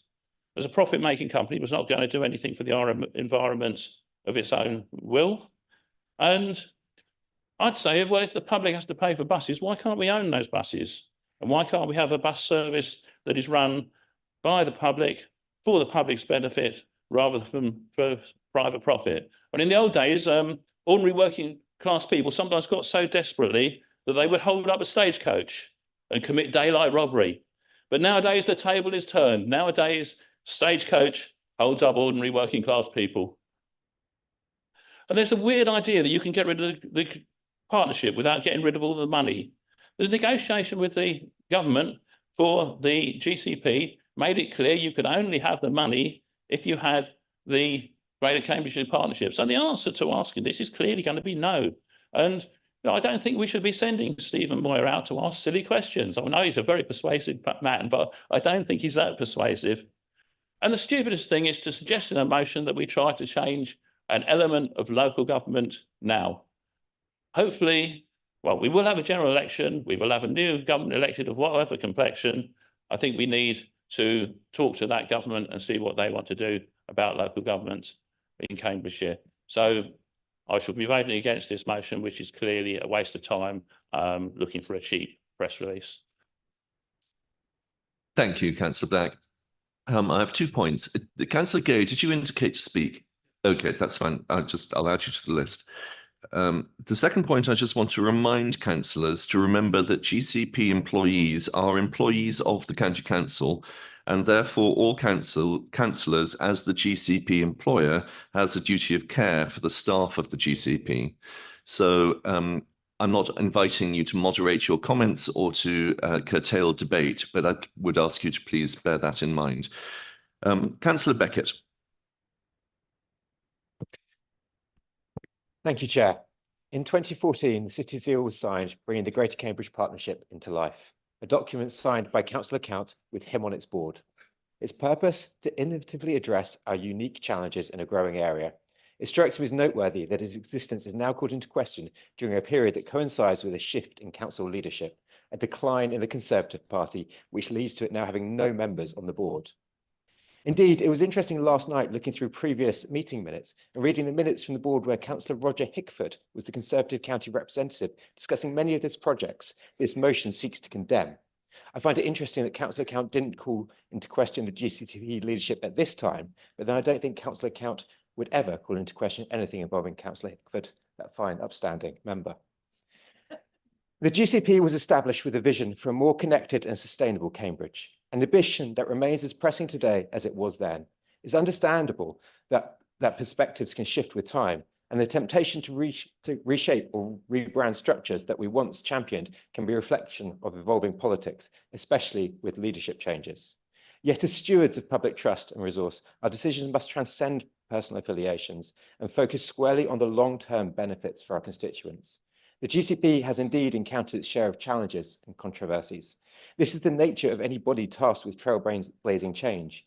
Yet there have been projects that demand scrutiny and implementations that require optimization. However, these are not merely expenses, but investments that guide us to refine our approaches and solutions. The challenges the GCP faces are indicative of a body actively engaging with complex urban issues, not one that has ceased to serve its purpose. We must bolster, not belittle, institutions like the GCP that can strive to bring about tangible change. It is also vital that we do not conflate the difficulties of pioneering new projects with a lack of credibility. The journey of innovation is fraught with obstacles, and the GCP has made concerted efforts to navigate these. Those 24,000 residents engaged with the Making Connections consultation and subsequent cessation of the STZ is not a sign of failure, but of active civic participation. Indeed, far greater participation than the GCP or county have ever been able to achieve. We should be engaging those voices, not dismissing the platform that has brought them forth. It's important not to forget what the GCP has achieved in its first 10 years. From cycling plus to greenways, from electric buses to autonomous vehicles, from more efficient, innovative traffic signals to high-quality apprenticeships, from delivering affordable housing and power projects to railway stations, smart navigation, free parking at Park and Rise, electric taxi charging, King's Parade security, residence parking schemes, civil parking enforcement, and the Chisholm Trail, one of the most used cycling routes in the country, and much more. The best is yet to come from the GCP, and we should be giving it our help. Together, we should be seeking to build a better future, a greener future, a future our children can be proud of, a future where our children look back and thank their mums and dads for being part of it. That's not what this motion does. This motion seeks to destroy our institutions, to block real, meaningful change just to score political points. We can and we must resist that. Thank you, Councillor Gay. Thank you, Chair. Reading this motion, I was taken back to those halcyon days of 2021, when the Tory opposition had 29 members and the joint administration a majority of just one. But time went by, and then it was 28 Tory councillors, 27, 26, 25, 24, 23, 22. And to quote Oscar Wilde, to lose one councillor may be regarded as a misfortune, but to lose 7 looks like carelessness. And they had the nerve to call us a coalition of chaos. You need to look at yourselves, because you are the opposition of omnishambles. And that is what this motion is, an omnishambles. Whose idea was the Greater Cambridgeshire Partnership and the City deal? Well, none other than Tory Chancellor George Osborne, enthusiastically supported by the inbuilt Tory majority on the Greater Cambridgeshire Partnership executive, Councillor Count and Councillor Manning. And this is what Steve had to say about it on the 20th of June 2014, when it was signed off. And I'm going to repeat this, even though Councillor Milne has already referred to it. This is a real game-changing deal for Greater Cambridge and the surrounding county. It will see a step change in transport infrastructure, create jobs and boost the local economy. The success of this will be felt far outside the Cambridge area, and so all communities will benefit.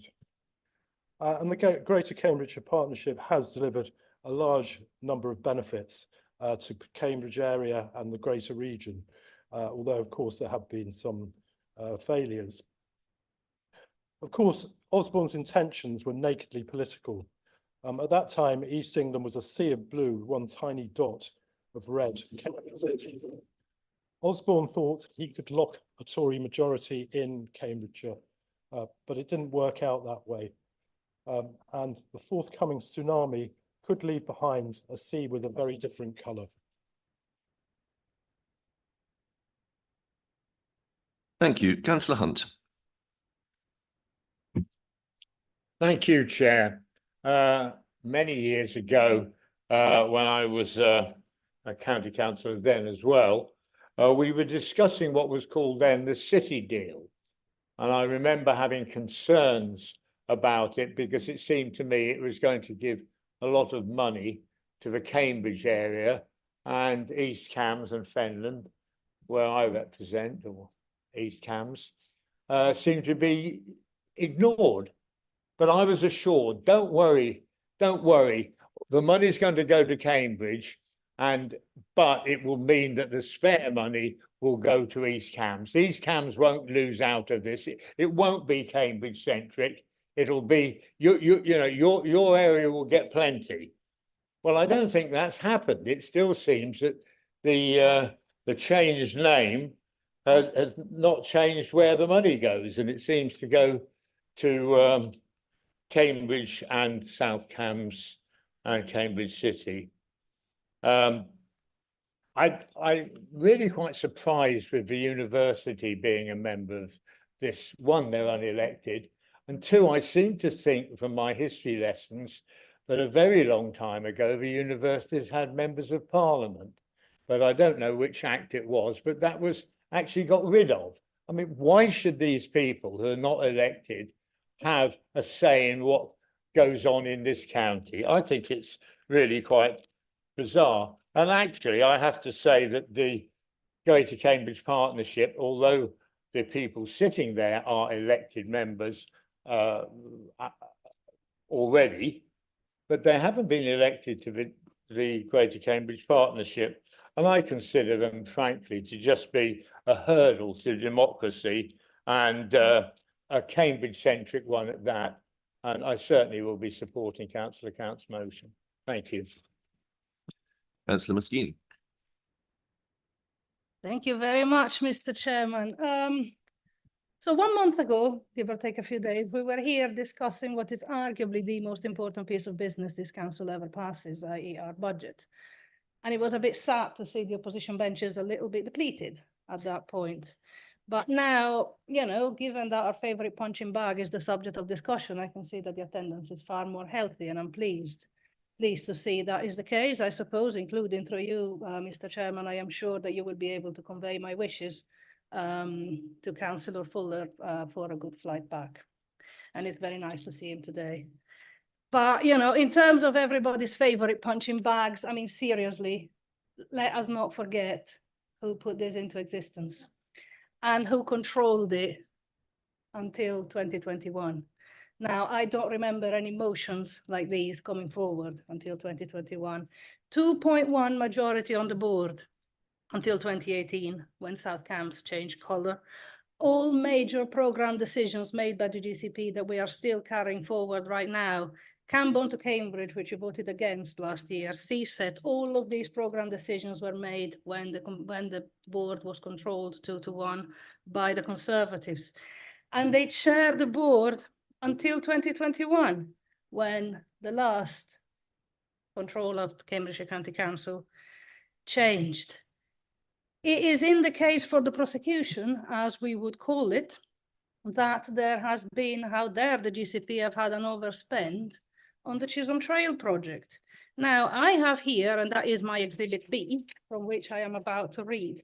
This is a paper that came to the Greater Cambridge Partnership Board on the 18th of March 2021.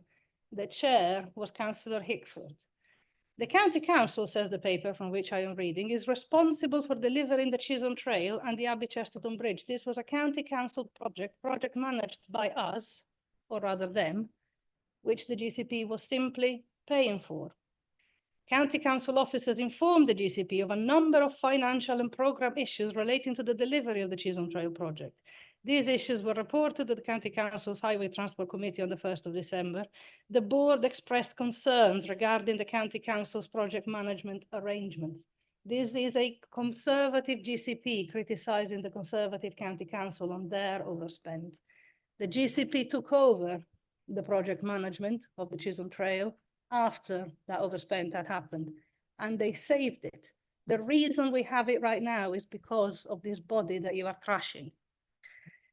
We saved the Chisholm Trail project, and thousands every day now use it. Every deprived area in Cambridge City is now 10 minutes from a railway station. Now, we have heard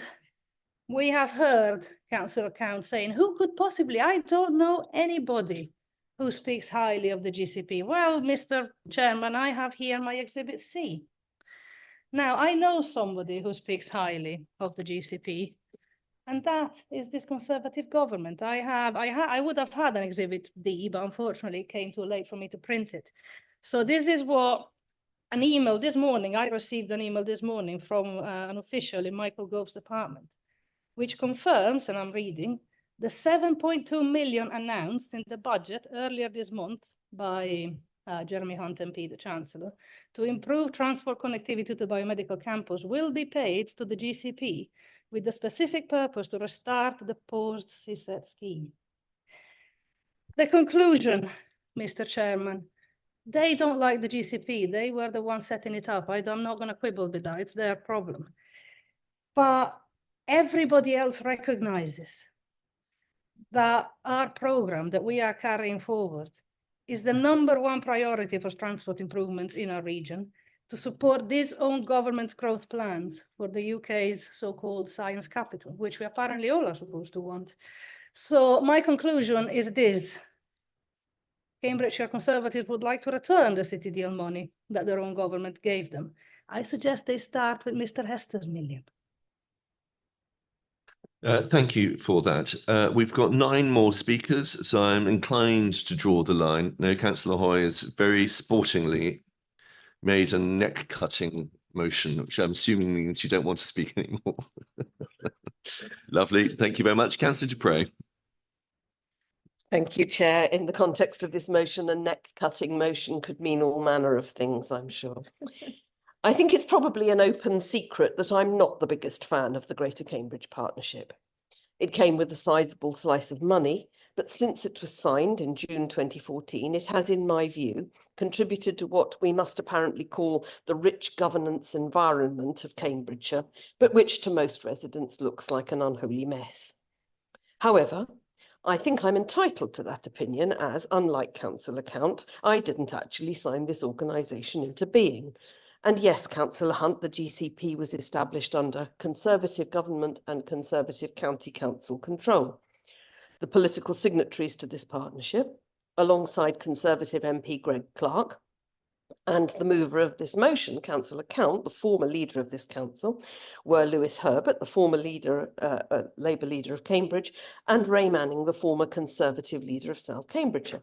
I guess there are 2 morals in that. Signing organisations like this into existence may be dangerous for your political health.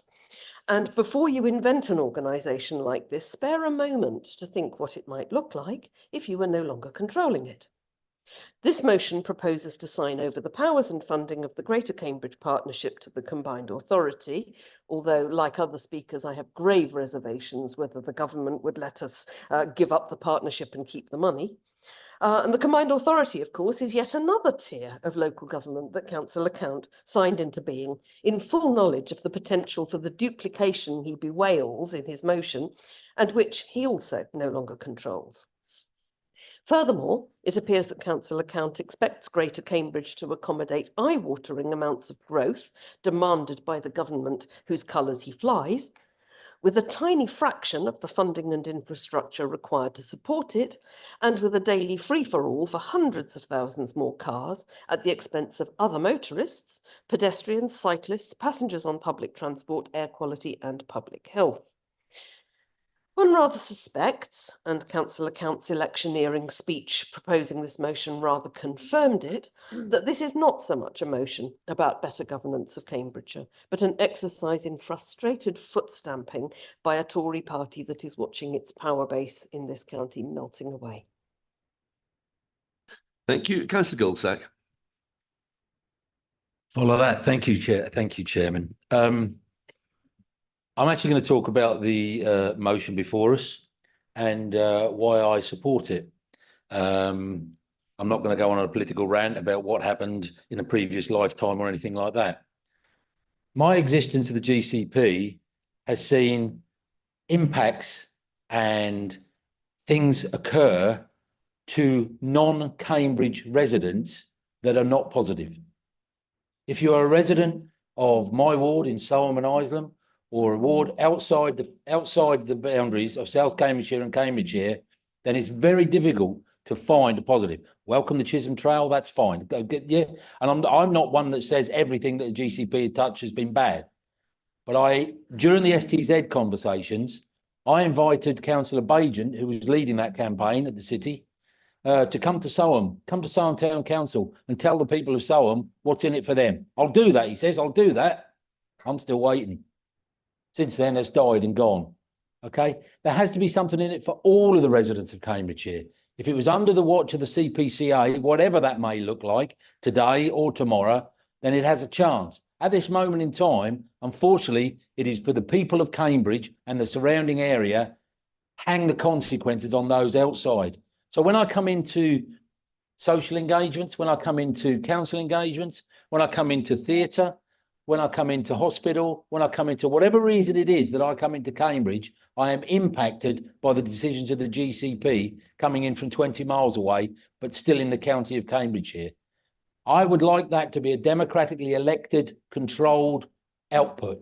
And at this moment in time, for whatever reason, it isn't with the GCP. So therefore, that's why I support this motion. Thank you, Chair. Thank you. Councillor Dr. van der Ven.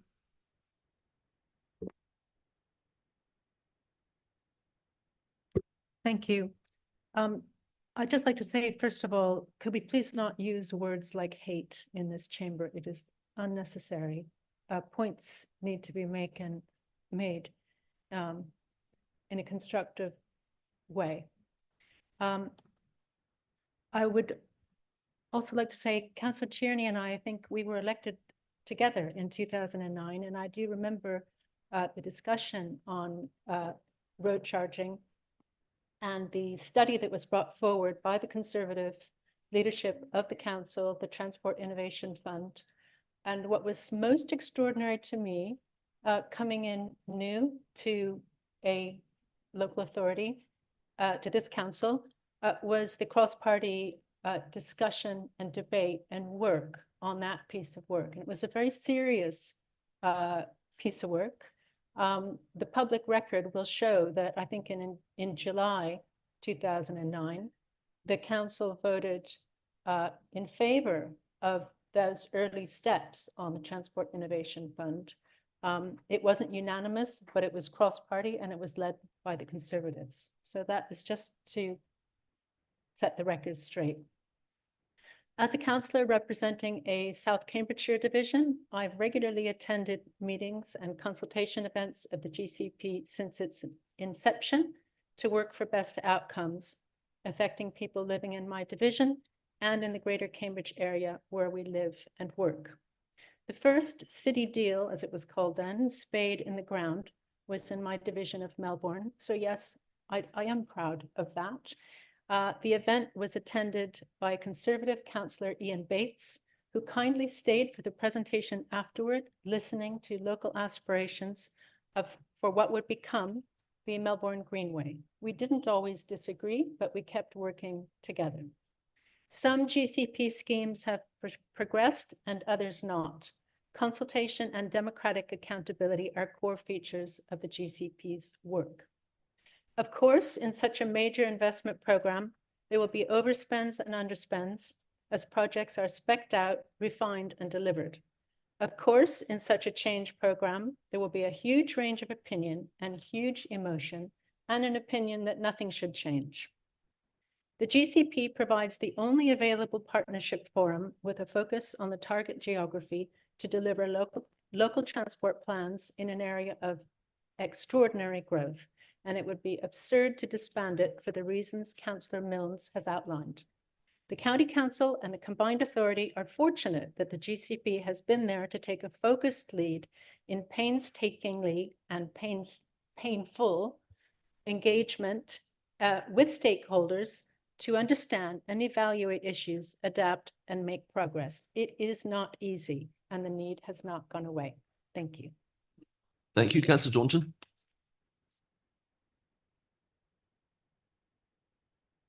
Thank you, Chair. A brief intervention you'll be pleased to hear. Like Councillor Wilson, I'm a member of the GCP Assembly, and I want to say that contrary to the statement in Councillor Count's motion, the GCP Assembly debated the Sustainable Travel Zone in all its elements on the 23rd of June 2023. This followed the conclusion of a very wide-ranging consultation to which 24,000 replies were received, as you've already heard this morning. As a result of this discussion and examination of responses, the Assembly recommended a further round of consideration with a revised proposal, taking full account of the range and detail of the responses. However, it became clear in the meantime that there was not sufficient public support for any revisions. Although the public wanted better bus services, a significant section did not support a charge to pay for them. There was therefore no basis for a discussion on the matter at the Assembly's following meeting on the 8th of December 2023. I said I'd be brief. Thank you. Commendably brief, I might even add. Councillor Haythorne. This council is at its best when it does things constructively and seeks to move forward and work together and collaborate and overcome challenges. The motion suggests that were we to disband the GCP, we could accelerate progress by moving it to the Combined Authority. I cannot think of a more effective way of slowing things down, stopping delivery, stopping progress, than to write a letter asking for a really complicated, cumbersome changes in legislation. So I won't be supporting this motion. Thank you. Councillor Sharp, you reserved your right to speak as seconder of the motion. Your moment has arrived. Thank you, Chair. I probably won't be as brief as Councillor Haythorne or Daunton, but I'll try to. The first point I wanted to raise, I've been a member of this council just under 3 years, and I see the respect at times around members listening to others. So I don't like the laughter when Councillor Count was earlier on speaking from joint administration members. I'll leave it there. I'll just touch on a few points from other members that have been made. Councillor Milnes, a great scheme. Yes, Milton Road, congestion charging, Mill Road, parking schemes brought in without reference to residents who are affected. Why not put the chaos that has been caused by the GCP in your leaflets and invite the support of the electorate? Then Councillor Wilson, yes, South Cambs County Council and Cambridge City are part of it. East Cambs is not, yet the GCP is trying to impose certain things in some of my villages. The GCP, yes, was set up by the Conservatives, and it's interesting, Councillor Back mentions saving railway ticket offices as the Mayor's achievement. God, that's a great achievement in 3 years, isn't it? Yes, buses, we need more buses. I attended Long Road College 2 weeks ago with the Mayor, talking to students and parents about the difficulties they have getting into Long Road and Hills Road. So yes, we need to do that. If mention made of Camborne to Cambridge through Court and Orchard, again, put that in leaflets and let the people decide on it. And it's interesting, Councillor Machini mentions I think it was 7.2 million, she said, paid to the GCP. That is the current funding vehicle, so that's why government would have paid it that way. But I'll move on to what I was going to say. Personal explanation, Mr. Chairman, that is not correct. Thank you. Is that the end of the point of personal explanation? Thank you. Please continue, Councillor Sharp. All right, thank you. I apologise if I misheard Councillor Machini. I was trying to quote from what I heard. We have a bizarre situation where for parts of the county, we have three bodies responsible for highways and transport, namely the CPCA, GCP and the County Council. We even have a further body in Cambridge City with the setting up of the Cambridge Joint Area Committee. I know that's not met yet, but you know there's got to be duplication there. So we've got four possible bodies. Cambridge had a wonderful opportunity with the city deal to transform transport and infrastructure around Cambridge, with the GCP leading on it. They have certainly transformed the city, but not in the way that was envisaged. We have a city that is divided and a large number of residents not having their voices heard, with schemes being imposed without any political challenge or residents being able to vote on the proposals at the ballot box. We have schemes that may solve one problem, but pushes the problems elsewhere. I use the closure of Mill Road Bridge as an example. And before members jump up and say that it's a county council decision, there was a lot of input from the GCP on that in terms of consultations, etc. But ask the residents of Cavendish Road, Tennyson Road and the other side roads the effect this closure will have on them. We have villages, and I just touched on it earlier, who are totally opposed to some of the greenway schemes, and that includes some South Cambs villages, which some members here will be representing. And part of the issue with that is that desktop exercises were conducted without any on-the-ground appreciation of the issues of the various villages. These are some of the examples as to why the GCP has failed in the wonderful opportunity it had to transform transport. As I mentioned, bus companies are tearing their hair out with frustration at the gridlock. The GCP needs to be put into room 101 of the CPCA, and I commend this motion to the meeting. Thank you. And thank you, Councillor Sharp. And finally, Councillor Count. Thank you, Chair. A good, honest debate. Pretty much landed where I expected to. Although I was surprised by so much warm embrace of the GCP by Labour and Liberal Democrats, and I hope that flows through into their leaflets, because that's almost going to guarantee Conservatives a whitewash in Cambridge City, where literally the GCP does not have a lot of support with the public. I stand by the words that I said when I signed off on the city deal about the opportunities that presented. You know, we brought £500 million into this area to improve the area. We brought £770 million into the CPCA to improve this area. And the sacrifice we had was the extra bureaucracy. But £1.27 billion to improve the area came in when the Conservatives were in charge. And what have we seen since 2021? A mayor who wants to increase, who has increased a precept up to £72 a household to pay for stuff, and a GCP that wanted to drive forward with a congestion charge.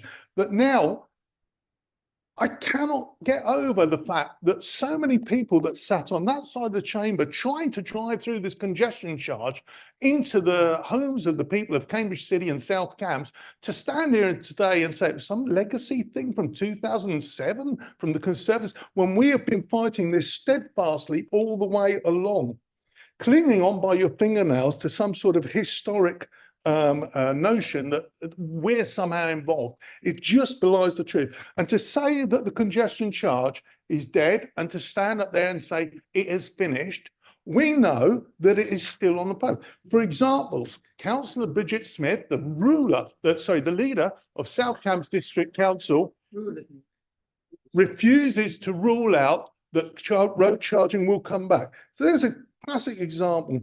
Going back to 1979 beaching and then talking about things like that because you don't want to talk about the present, well done, well done. It just shows how disengaged you are with this. £7.2 million from the government.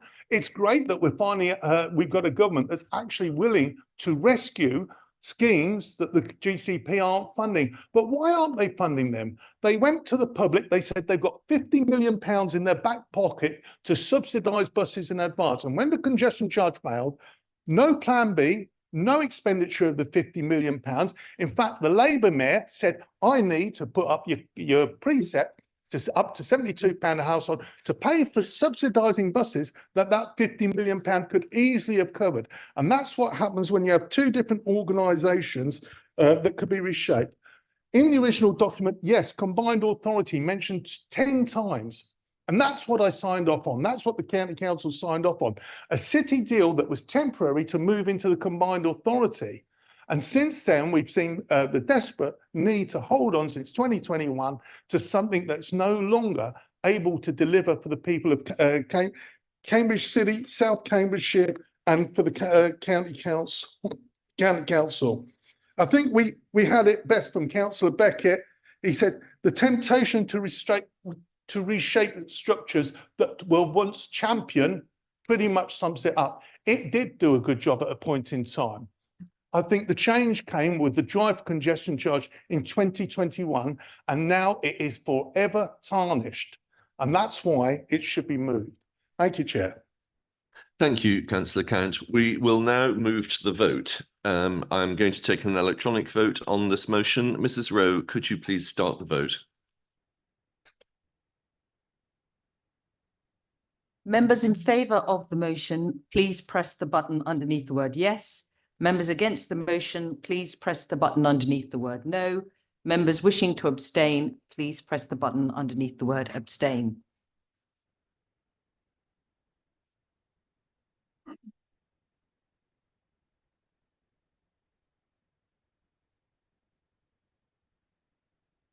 Chair, I'm now closing the vote.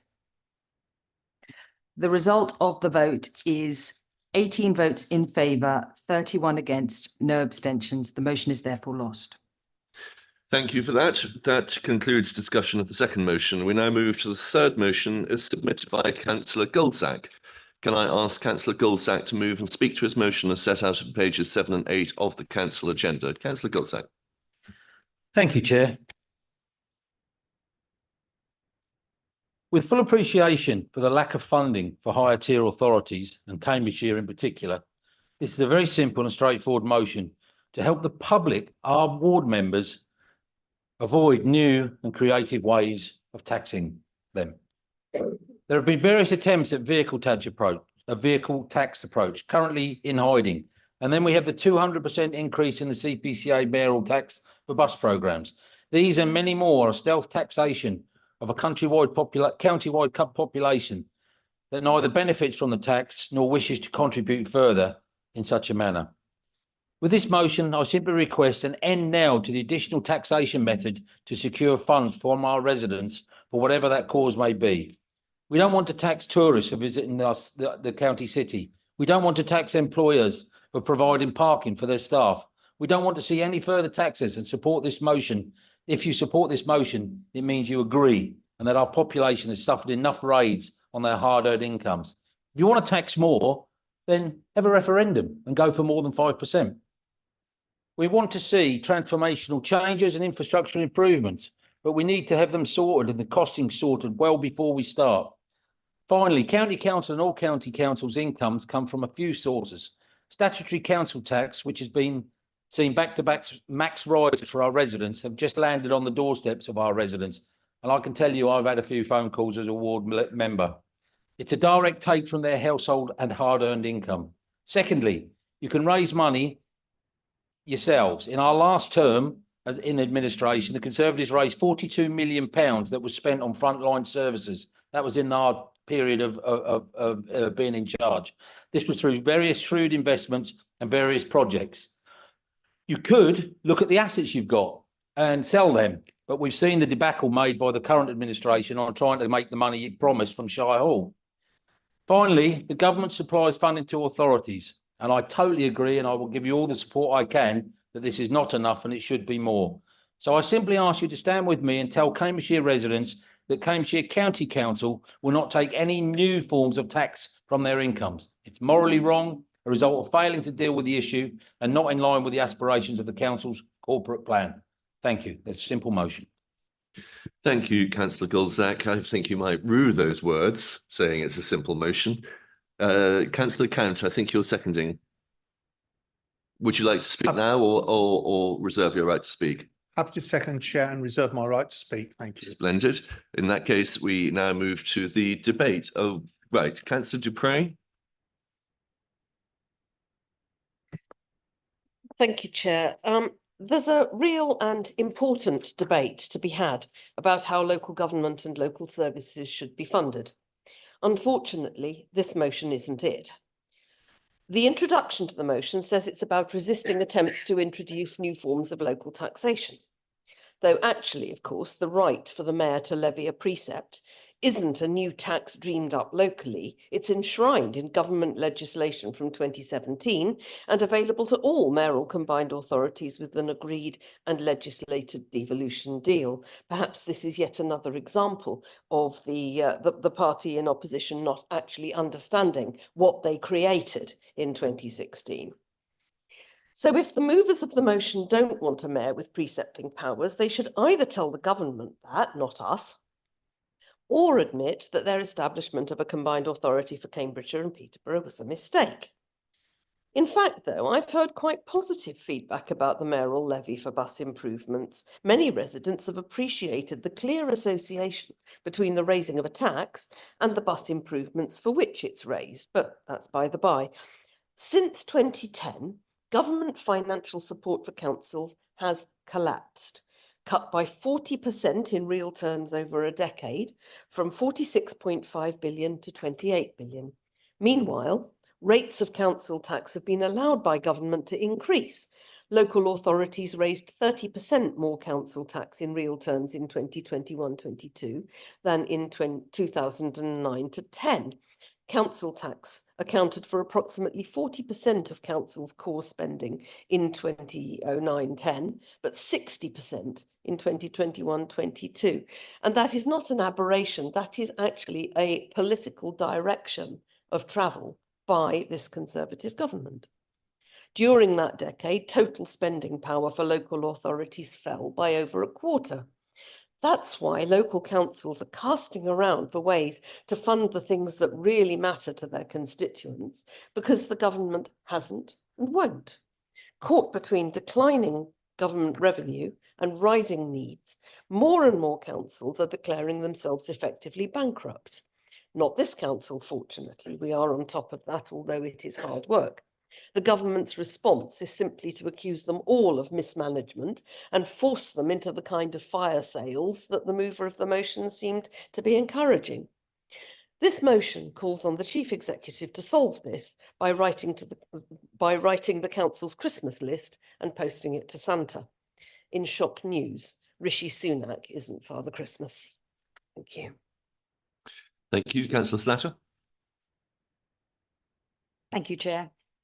I hate to think how many hours I spent last year discussing the pros and cons of the Making Connections proposals. For those of us who engaged seriously in the consultation, it involved countless hours on doorsteps, in meeting rooms, and focus groups, and online emailing and social media. Reading the briefing note, which was very helpful actually, brings it all back. All of those discussions considerably modified my views, just as the consultation as a whole considerably modified the GCP proposals. Sadly, we were not able to carry them forward for this generation, even in a modified form, to the considerable disadvantage of many of our residents unable to get to education, employment, or health services. We are stuck with trying to run public transport on the commercial principles brought in by the catastrophic 1985 Bus Deregulation Act. About the same time, incidentally, as Trumpington Conservative councillors bring out leaflets celebrating voting down park and ride sites because they were inconvenient for motorists. Sorry if we've got long memories, some of us on this side. Many residents were, of course, concerned for their neighbours, and when civilised conversations developed, they recognised the need for better public transport, and the question was, how should it be paid for? Bus fares were clearly not enough on their own. There were 3 local funding suggestions commonly made by residents on the doorsteps and in consultations. Pay through council tax, pay for working place parking, and introduce a tourist tax. Many people made these suggestions in their answer to question 10 on the survey. But a lot of people, when you talked and listened, did develop those ideas themselves. It was very easy for the Conservative councillors who just said we're against it and then moved on. We were not prepared to do that. I suspect that many local, it is good of the local councillors from other parts of the county to come and visit Cambridge and tell us what we're doing wrong. I'm sorry we no longer can provide you with county councillors of your own. But looking at the motion, it is embarrassing. We are asking our chief executive to engage with partners and realistically cost ambitious transformational strategic infrastructure interventions sufficient to meet the local and national ambitions for this area. This is called partners. Now, this is a little bit like an echo, and we are asking the chief executive to go to serious discussions in Whitehall or wherever, and while ruling out any increases proposed through new forms of taxation burden on the residents of Cambridgeshire. That is just going to look childish. We want handouts, we want investment in our area, but we're not prepared to pay for it. It just doesn't work that way. And most people, when you talk and listen, find that they come to the same conclusions. That's what we must do. And the sooner we can get going on it again and get better bus services, the better. Councillor Black. Thank you, Chair. I'll just start. Somebody asked about when the undemocratic procedure of the University of Cambridge having its own seat in Parliament with an MP ended. That was the Representation of the People Act 1948 with the great Attlee Labour government in 1945, the Labour landslide after the Second World War.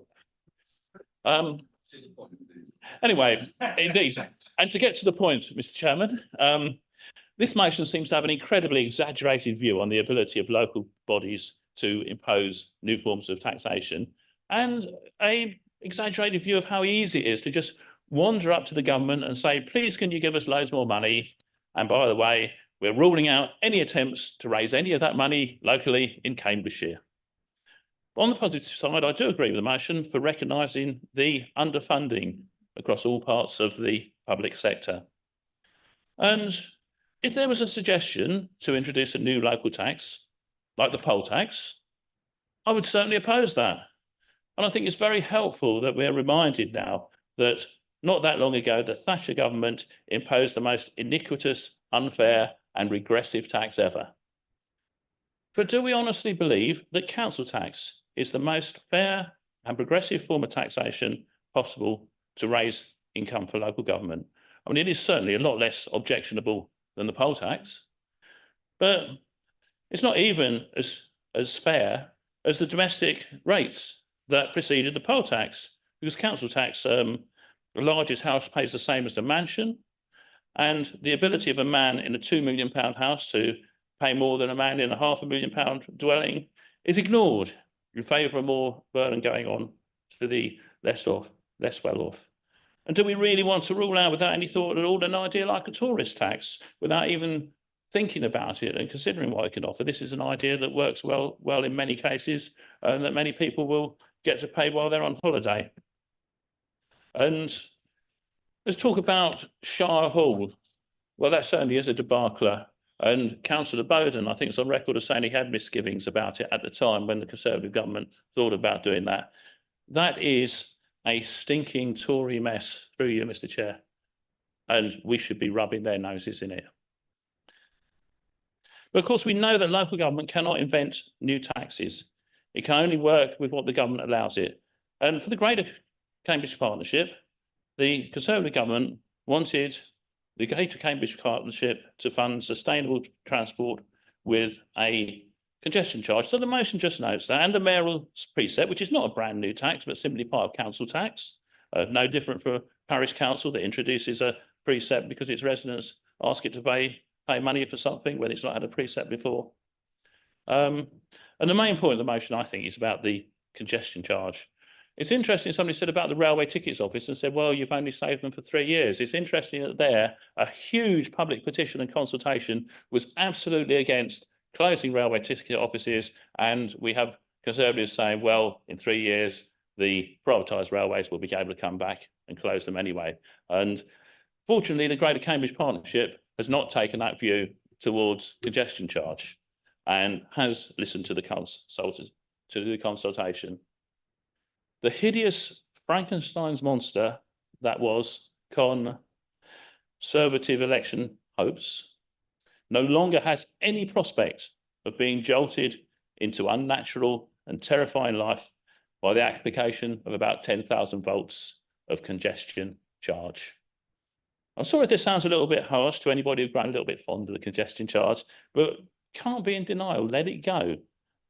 And the best thing that we can do, what we can all do, is to refute the insane conspiracy theories that are being circulated in leaflets in Cambridge, that this or that document about transport doesn't mean, it means something completely different from what it says, and it means that congestion charge might return.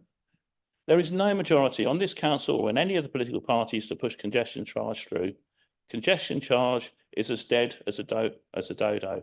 Stop scaremongering. This motion is dead as well. I should oppose it. Thank you. Thank you, Councillor Black. Councillor Hunt. Thank you, Chair. Pop on your microphone, could you please, Councillor Hunt? Beg your pardon.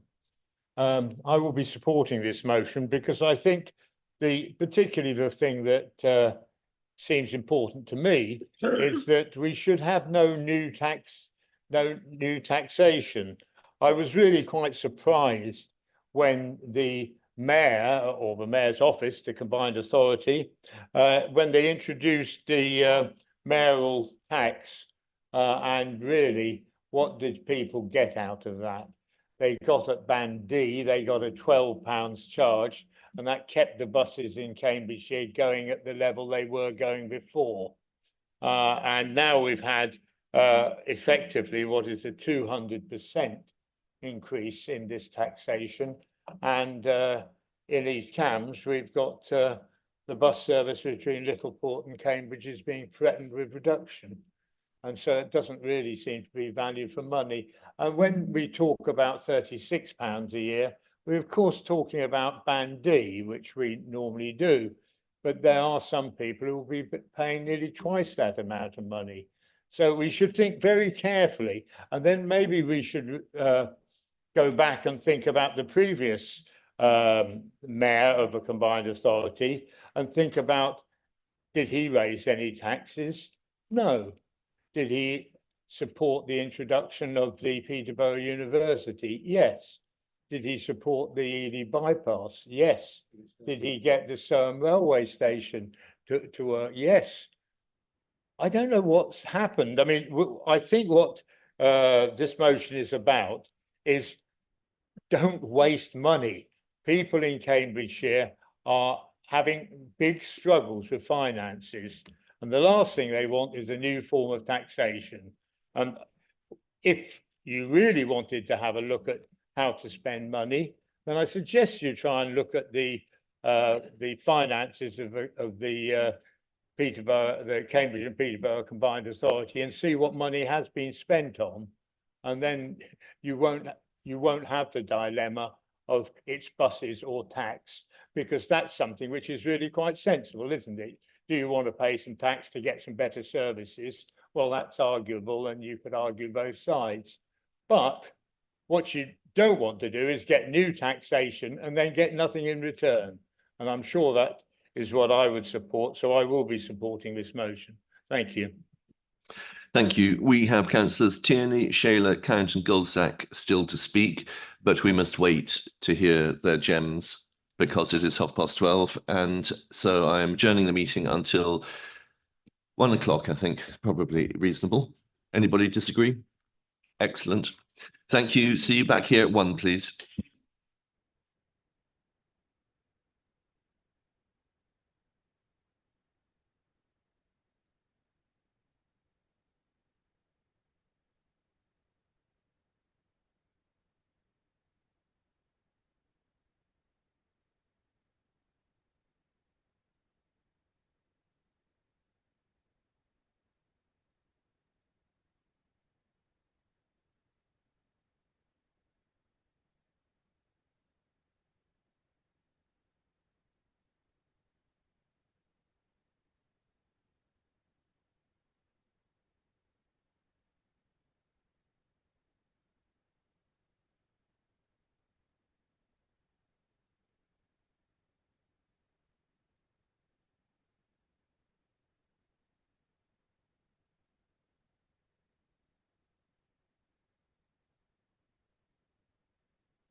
Right, members, if we could make a start, please.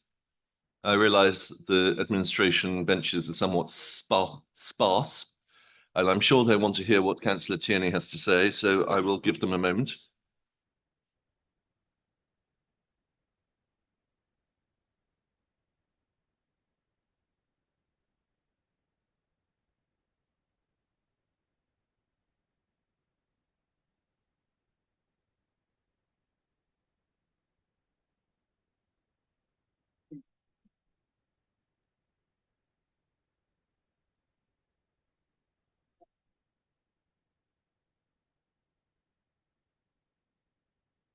Right, we are currently discussing motion number 3, and the next councillor on my list of those wishing to speak is Councillor Tierney.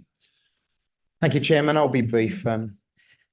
I must seem to members of this council like I'm always opposed to the state and taxation. That's not the case. That would make me an old school anarchist, and I'm not that. Actually, there are things that we absolutely must tax people for because people expect us to pay for them, and that's how we do it. But I think there's a direction of travel, and the direction of travel always seems to be either cutting the size of the state and cutting taxes so as to lessen the impact on normal people, or the opposite, increasing the size of the state and increasing taxes, causing more harm to local people. And I don't support the latter. And the trouble is, it's always the latter. That's all we ever do. And I'm not just attacking this administration. I'm just as ashamed when it's done by people in my own party, by the government, by the previous administration. I've always opposed it because the direction is too strong and too regular. And so I'll be supporting this motion. It's a clunky motion, and I don't think it's exactly right, but I'll be supporting it because it's in the right direction. That direction is restraint. Because we always forget that there are people who don't pay hardly any taxation because they're receiving benefits or they have some other sort of method of remuneration.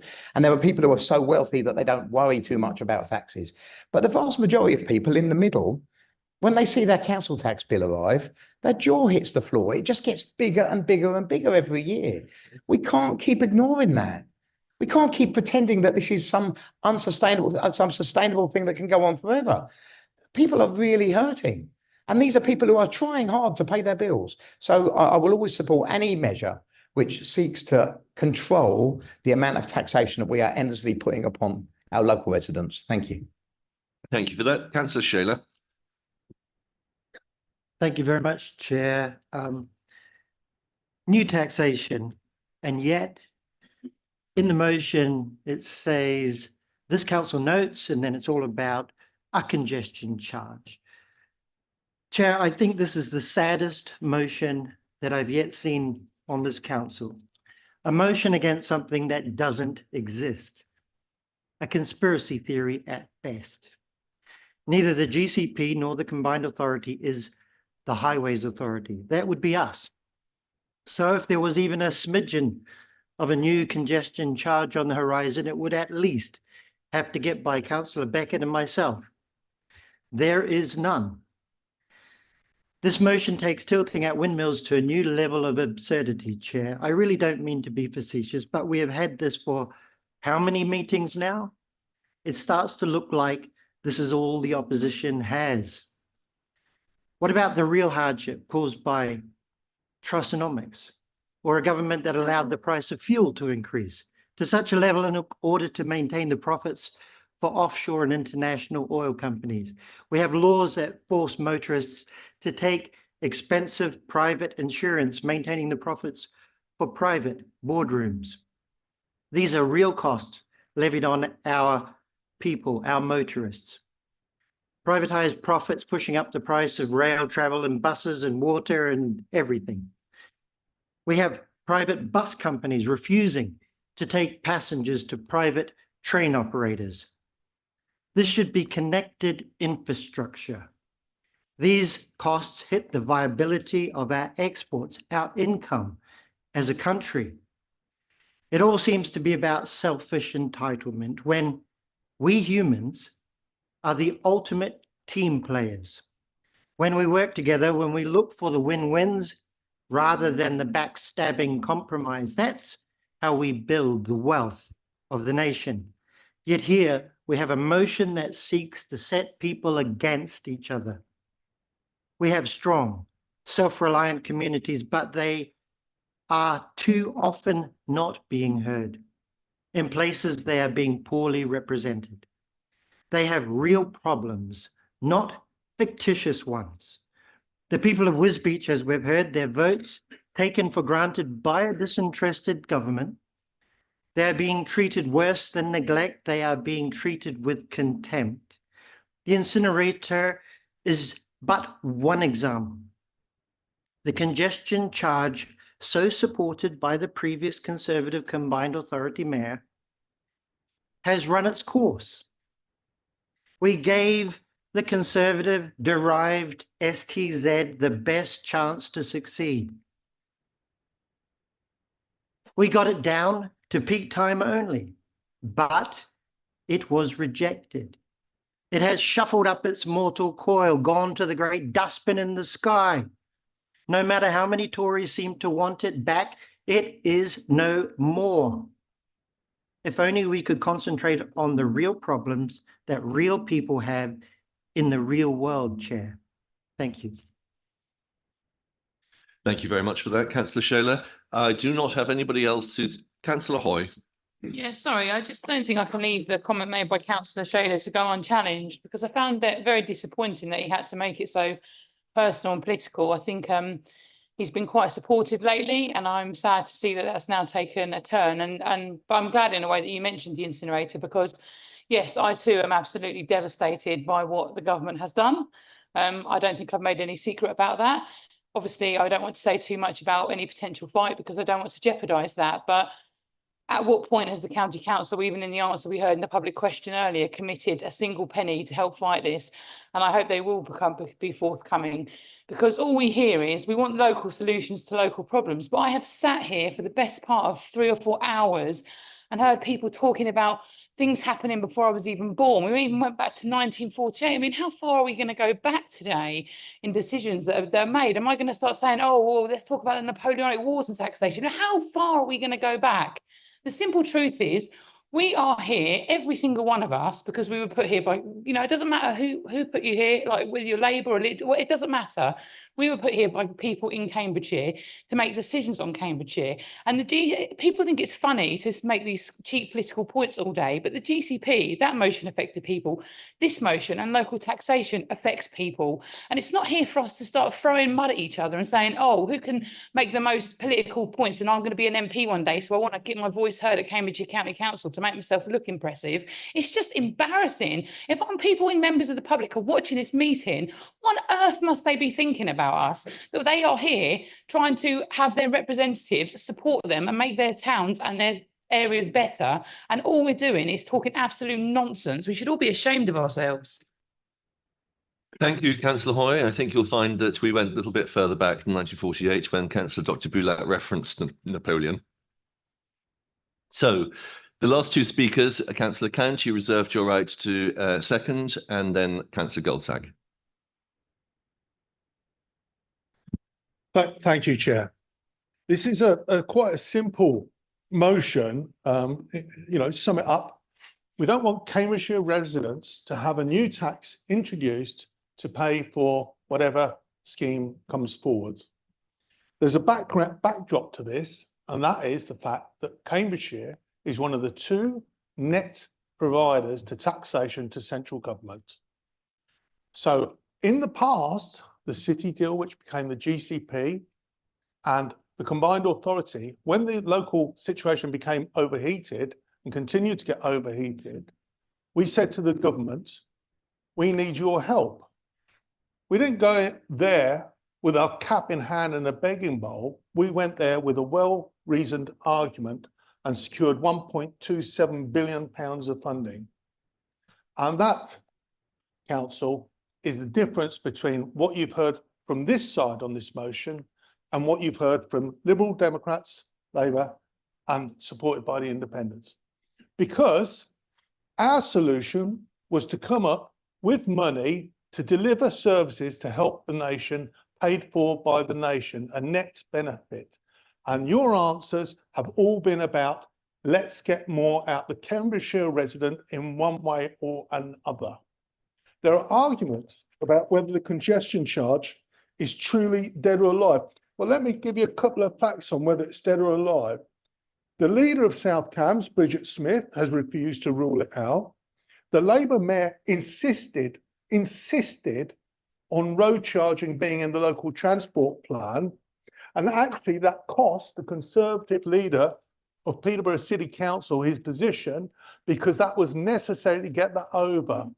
So we have Labour and Liberals united in not ruling out a congestion charge. So I say it isn't dead and buried. There are people working to bring that back in. Plan B from Cambridge, for the GCP, because they didn't have one before, is to strangle the lifeblood out of Cambridge City with a new roads hierarchy, which will create insufficient congestion that one day maybe people will vote for it.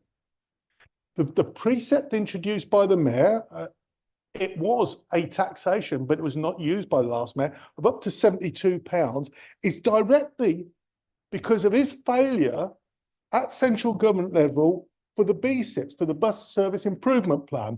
We could have had better bus services if he simply had the imagination to actually deliver a reasonable plan in front of government. The 42 million that Councillor Goldsack referenced was the amount that we, the Conservatives, managed to save the County Council every year for frontline services. I'd save our Cambridgeshire residents by developing profitable schemes that delivered a surplus, relieving the burden on the taxpayer. In terms of new taxation, it doesn't require new legislation. It requires the direction of thinking that you're already undertaking. A ULEZ zone. Cambridge City Council and South Cambs have decided to write a new policy on the air quality, which they're currently undergoing, thereby potentially laying the groundwork for a ULEZ zone. Business infrastructure levy, named by the Labour mayor as a way to deliver taxation to pay for franchising. A congestion charge, we know that's not dead. Bus gates, another way of raising taxation, and a parking place levy. All of these, all Plan B, after the congestion charge was theoretically temporarily dropped, all Plan Bs revolve around Cambridgeshire residents and businesses coughing up more to get from A to B. You should be better than this. You should use that £1.27 billion wisely, not waste it on things such as the STZ. And if you haven't got enough, because there is a plan for more housing, then you should say to the government, if you want all of this, you've got to help deliver it. We know they're willing. They've just rescued the GCP with £7.2 million for the CSET. Now, this is the difference. We have got a clear motion here on behalf of Cambridgeshire residents that we have been elected to represent and say no new methods of taxation. And you are going to vote this through. How do you explain to your residents that congestion zone charge is dead when you vote in favour of that or other new forms of taxation? Thank you, Chair. Thank you, Councillor Count. Councillor Goldsack, finally. I said it wasn't going to be simple. I think it has been simple. I think it's been predictable as well, Chair, but that's another matter. I'm first of all going to go back to something that was raised earlier. We had a cross-party motion in here, which was debate, not hate. And I thank most of the people today for adhering to that. And Councillor van der Ven raised a very good point. I think we should use that. And for our recently departed Councillor Maguire, I said that I constantly ask myself, what would Mac do? So I'm here today asking what, responding how I think Mac would respond. So Councillor Lorna Dupre said, real debate is needed. I couldn't agree more. I couldn't agree further on real debate needed. Can I offer to be involved in county council asset sales for raising funds in the hope that I can remove splinters from derrieres, and get things moving a little bit? Also, I would happily get involved in good schemes and trying to push them along, like the Soham Solar Farm, like the Swaffham Heat Pump. Both started under the Conservative administration, and so proud to see that the Conservative administration-led scheme at Swaffham Heat Pump is up for an award. Thank you for publishing that, communications team. We appreciate that. We also appreciate the lack of a mention of who started the scheme, but there you go. Councillor Slatter said long on memories on both sides, such as recalling, sorry, I apologise. Councillor Slatter said about long memories. They're on both sides, Councillor Slatter, I assure you. Such as recalling. Councillor Gilsack, if you could address your comments through the chair. I apologise, Chair, and that's, yep, okay, I apologise, Chair. Through you then, Chair. They are both ways, and including you on that. I recall the note from the last Labour government that said there's no money left. So, yeah, mine goes back a little bit as well. What I'm implying here is that Whitehall discussion from this council should be based on the fact what Councillor Count said. We are just one of two net providers to the government as an area. So we should be going to them as a position of strength, not like Oliver asking for more. We should just go in there and actually be much more positive in the conversations. Councillor Black, the stinking Tory mess that is Shire Hall. I believe I've quoted you correctly. You're absolutely right. It is a stinking mess. Unfortunately, the Conservatives ran the first leg of a relay. We set it up, we practiced, we got all the running race ready. We passed the baton on in good faith. That baton is then either dropped or thrown to the floor. I'll leave you to decide on that. But a successful handover was there. This motion is very, very simple. It's very, very simple. My colleague to my left here has kind of laboured a little bit on STZ. I didn't see this as being the big STZ debate. I see this as new tax. A tax on, and I'm thinking about Cambridge putting a tax on tourists coming in. I'll tell you what that will do. It might boost the income of East Cambs, Bill.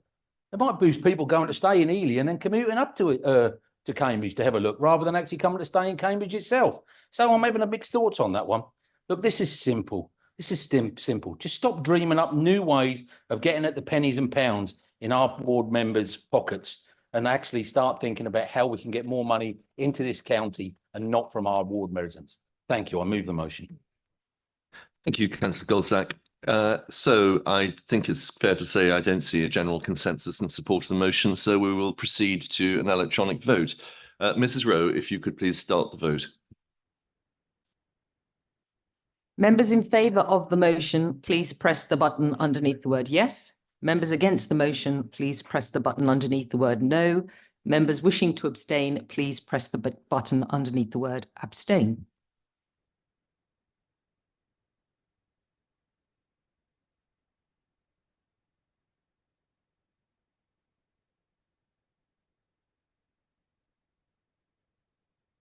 Chair, I'm now closing the vote.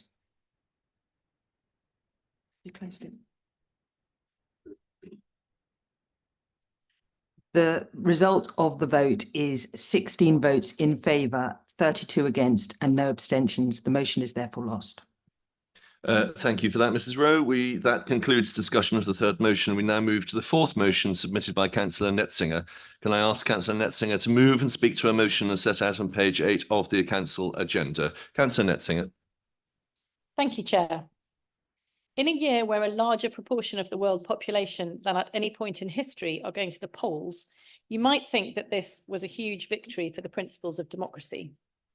Yet across the world, we are seeing more and more countries where elections are very far from free or fair. The most obvious example at the moment is the so-called re-election of Vladimir Putin in Russia. It is entirely obvious that Putin is not a democratically elected leader and that the Russian people were denied a fair choice in their government and its priorities. While the sham of so-called voting in Russia is the most extreme case, democracy is under pressure across the world, even in countries where it is long established. The rise of misinformation, some examples of which we unfortunately saw in the previous debate, distrust of the media and widespread circulation of conspiracy theories have undermined faith in national institutions in many democratic countries, with young people in particular expressing increasing frustration at the failure of mainstream political parties to hear their voices or represent their views. This disengagement from the democratic process is something we as elected representatives should take very seriously, as the legitimacy of our role here rests on the engagement of our residents with the process through which we were elected. With engagement in local elections rarely rising above 50% of the population and frequently falling well below that, it is my view we have a responsibility to do what we can to engage with our residents and think how we can re-establish faith and enthusiasm for our political processes. The first past the post system does mean residents who do not want to support either of the two strongest parties in their area, whichever those parties might be, have little incentive to feel that their vote will have any impact or that institutions will reflect their views. The system of allowing a second preference vote, and I must apologise for the inaccuracy in the motion, while I wish there had been the STV for police and crime commissioners in mayoral elections, the system was actually a second preference vote. That second preference allowed residents to vote with their hearts first for the candidate they really wanted to support, and then their head second, allowing a real opportunity to engage and at least have the chance to vote for their least bad choice. However, I fully recognise that while changing the voting system will help with engaging a wider number of electors, it alone will not restore trust and understanding in the role or importance of our local elections or the institutions those elections direct. And that is why the second part of this motion is so important. This is about engaging with our communities and in particular with younger residents to broaden an understanding of the role and importance of local government and thus encourage greater faith and participation in our local elections. This may seem a long way from the global picture where I started, but sometimes by building understanding and engagement at a local level, it is possible to rebuild a sense that democracy can provide a place for a wider set of views and circumstances to influence our country at all levels, starting at the local and leading to a rebuilding of faith in the power and value of democracy at national and international level. Thank you. Please support the motion. Thank you for that. Councillor Moschini, I think you're seconding. Do you wish to speak now or to reserve your right to speak? I'll reserve my right for the moment. Thank you. Okay, thank you. Councillor Seif. Thank you, Chairman. Well, it may surprise everybody for me to say that in supporting this rather excellent and, might I say, long overdue measure, I'm not going to suggest to you the usual Lib Dem gripe that it's unfair and we don't get our fair share of seats in local or indeed national elections. It is, of course, unfair, but we've learned to play the game. And here we are in this chamber with 36% of the available seats and possibly another 2% to come later this week. What I want to talk about is the effect of an unfair electoral system on the people politicians are supposed to represent. Now, we'll come to our values and views through a combination of our lived experiences, our genetics, although it'd be quite interesting to know whether you can be genetically disposed to be left-wing or right-wing or authoritarian or libertarian. Make a very interesting research study. But I'm referring to personality and our particular interests, which may include ideas, property or rights that we cherish and we want to protect. And as voters, we bring these factors to bear when taking a position on an issue or making a decision, and political parties and their candidates standing for office will make decisions on their behalf broadly reflect the attitudes and opinions of groups of similarly minded people. Now, in the normal way, and notwithstanding accidents of electoral mathematics, which of course occurred in 2010 and possibly in the election of this chamber, one person or one party will gain a majority which will allow it to implement its policies whilst the other party or parties are ignored, effectively disenfranchising what is often a very substantial minority. Any debate, in as much as any debate takes place, tends to be adversarial, plays off one set of interests against another, sometimes seriously disadvantaging the minority, and is generally, and apart from the display of ill-tempered point scoring, which can be very amusing for those taking part, but less illuminating for those who have to watch, is a sterile debate, a complete waste of time and breath. Witness our own debates in this chamber, something of a charade at times. Now, under a proportional system where voters can express positively their real preferences and without adopting the negative tactics which Councillor Nessinger has mentioned, they just simply want to stop the thing that they don't want. An election under a fair system, such as single transferable votes, produces a coalescence of views and ideas. It requires representatives to listen to each other civilly, discuss constructively, and accept the valid arguments raised by others of different persuasions, balance conflicting interests, and transparently and cooperate to arrive at consensual and more imaginative solutions. What do you think voters regard as the more productive of those processes? Which do you think produces better outcomes for the communities represented? Which do you think generates apathy amongst the electorate? And which do you think is more likely to result in strong and stable governance?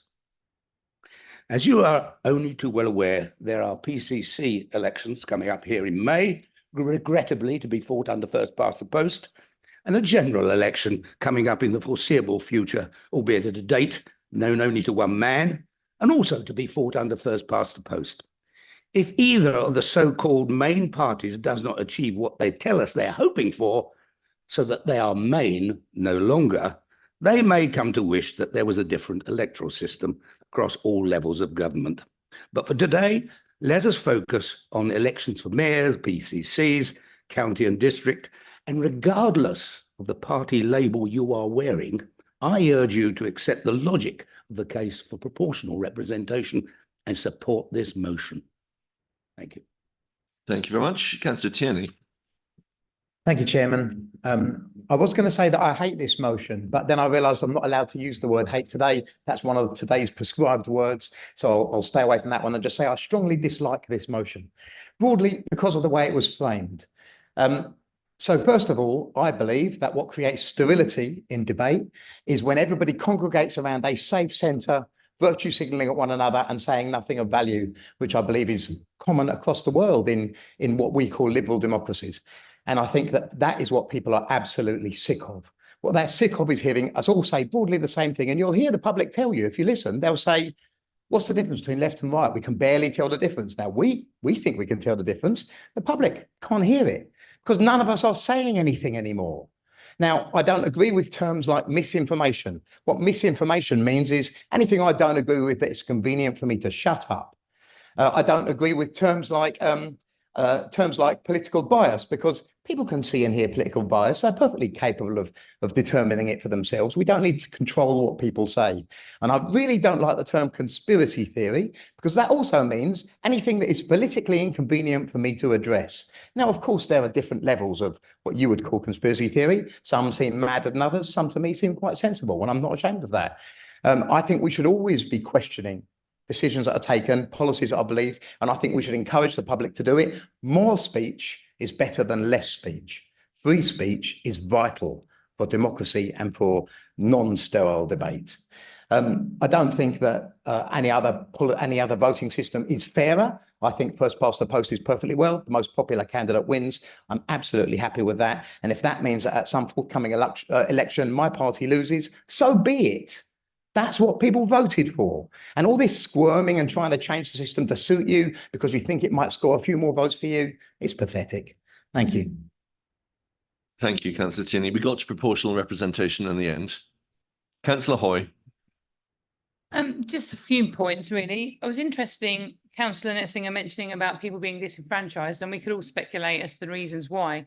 I think one of the things that people mention in my area to me is that they find it very frustrating that they don't kind of support any party. So they don't like the Conservatives, they don't like the Lib Dems, they don't like Labour, and so they vote independent.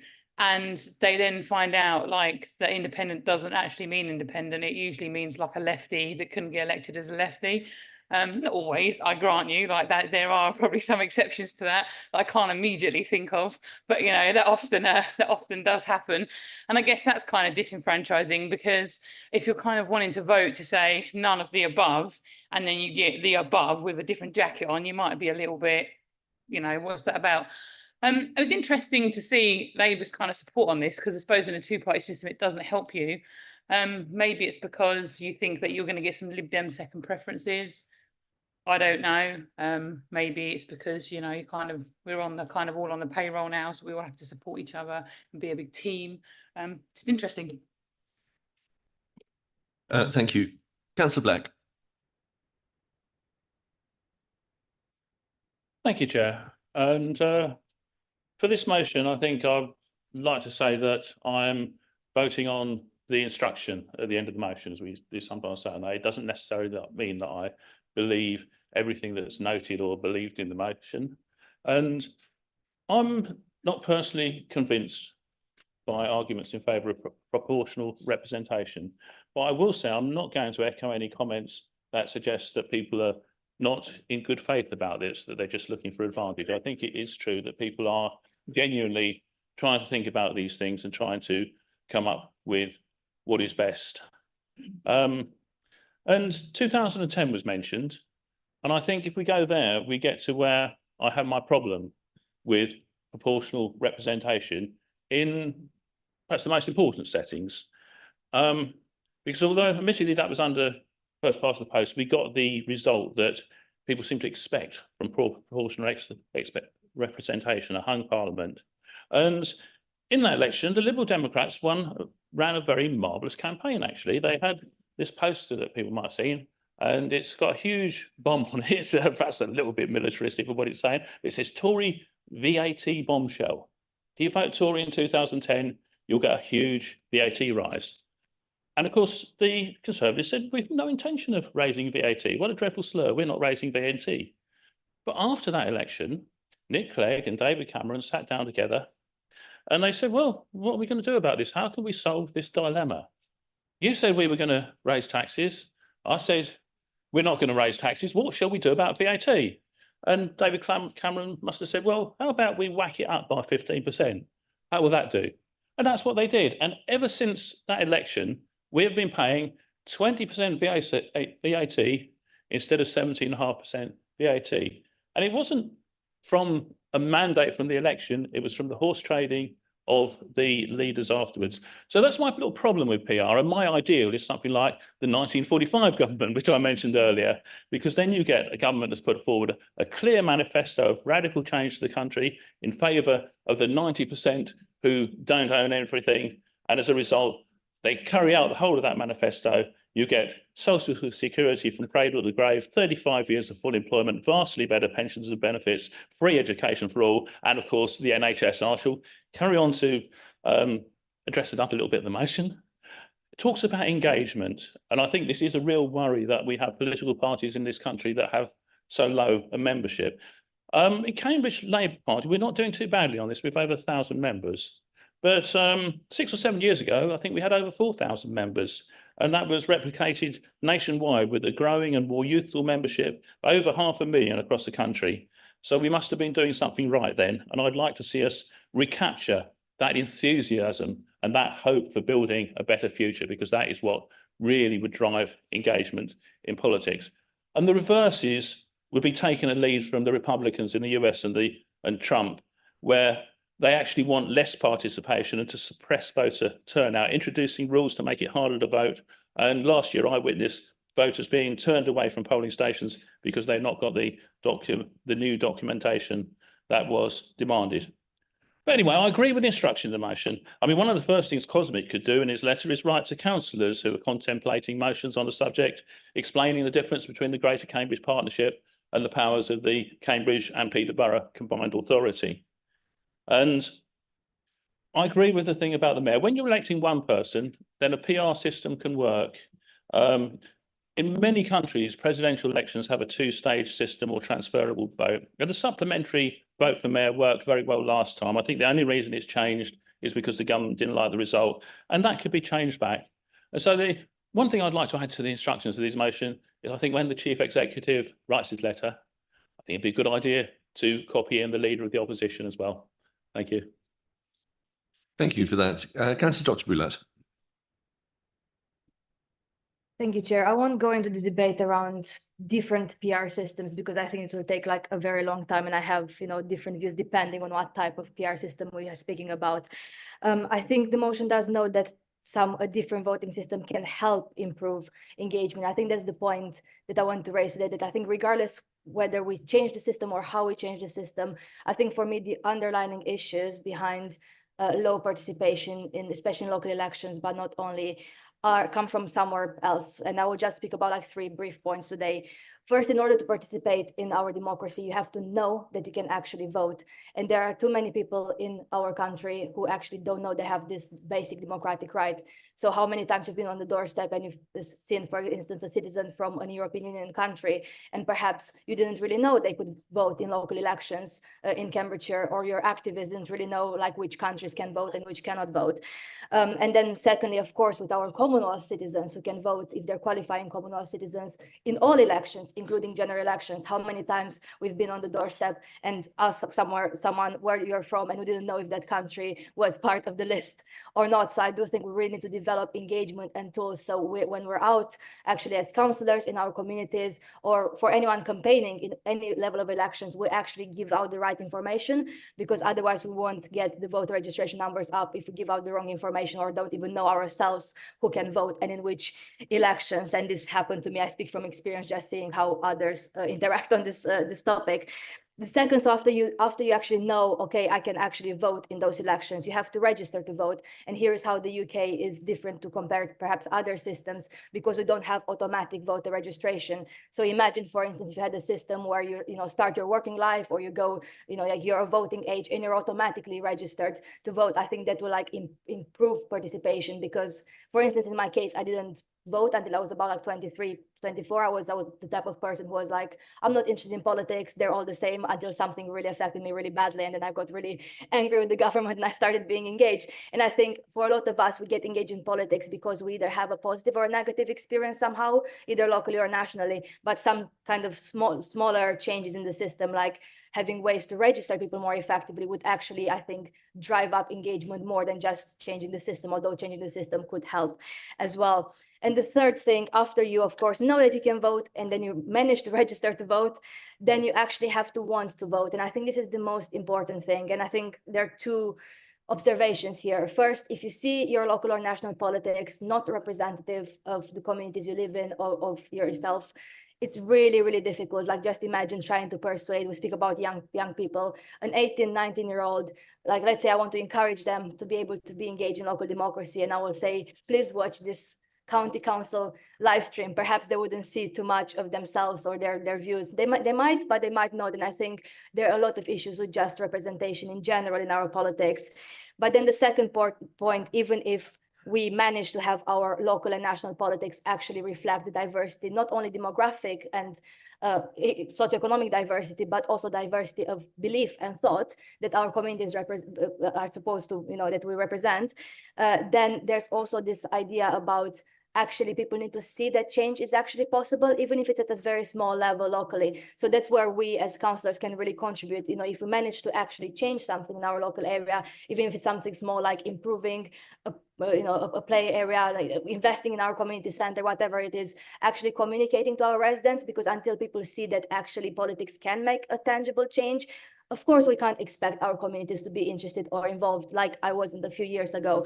So I think we need more positivity in politics in that sense, but the issue of low engagement does go well beyond the types of voting systems. So I just want to leave everyone with this, that we have, and I'm really pleased about the second recommendation, and I hope we can do some work around this information piece, because it's not only young people, of course, but I think everyone, including many of us in here, who need to understand the various complicated layers of local governance in Cambridgeshire. Thank you.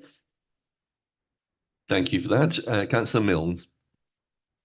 Yes, thank you, Chair. Just a quickie. If anybody's ever wondered why the Lib Dems have to deliver so many bloody leaflets, all you have to do is take a look at the number of votes it needs to get a seat in Parliament. 336,000 votes to get a Lib Dem MP, 38,000. 38,000 is all you need to get to vote and get a Tory candidate elected. If that's not reason for change, I don't know what is. Done. Thank you very much. Councillor Slatter. Thank you, Chair. I want to address the second part of the instructions, a little bit more basic, though I agree with what my colleagues have said about the general picture. And that is the part we can play, and particularly as local elected councillors. I'm sure I'm not alone in that I've been approached to do a badge with the cubs, yes. Tried teaching the cubs about local government. You have to keep it quite simple. You know, this is a picture of a bin, who pays for this and who looks after, who empties it, that sort of stuff. More recently, I was approached by a mother whose daughter wanted to do a Duke of Edinburgh module and wanted to engage with me about local government. And I said, what particular thing do you think she's interested in? And I was delighted that she wanted to know, what could the local council do to help disabled people? I was delighted then to be able to get the City Council Access Officer, the splendid Mark Taylor, who then gave her a sort of seminar based in our local community centre, and which included a tour of the toilets and other practical things which we can do to help if we make sure we don't make mistakes. So those sort of things are very helpful. And I wasn't up against any misgivings by schools as to, when it comes to politics, we either have to have one of everybody or none at all.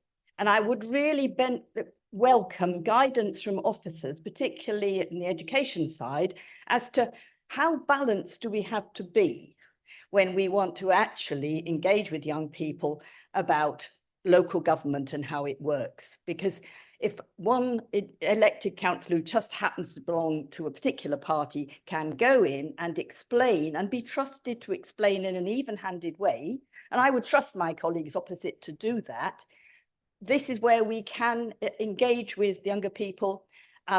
The Dems would like them to be able to vote at 16, because I think they learn a lot of complicated things when they're 16, and voting is just one of them.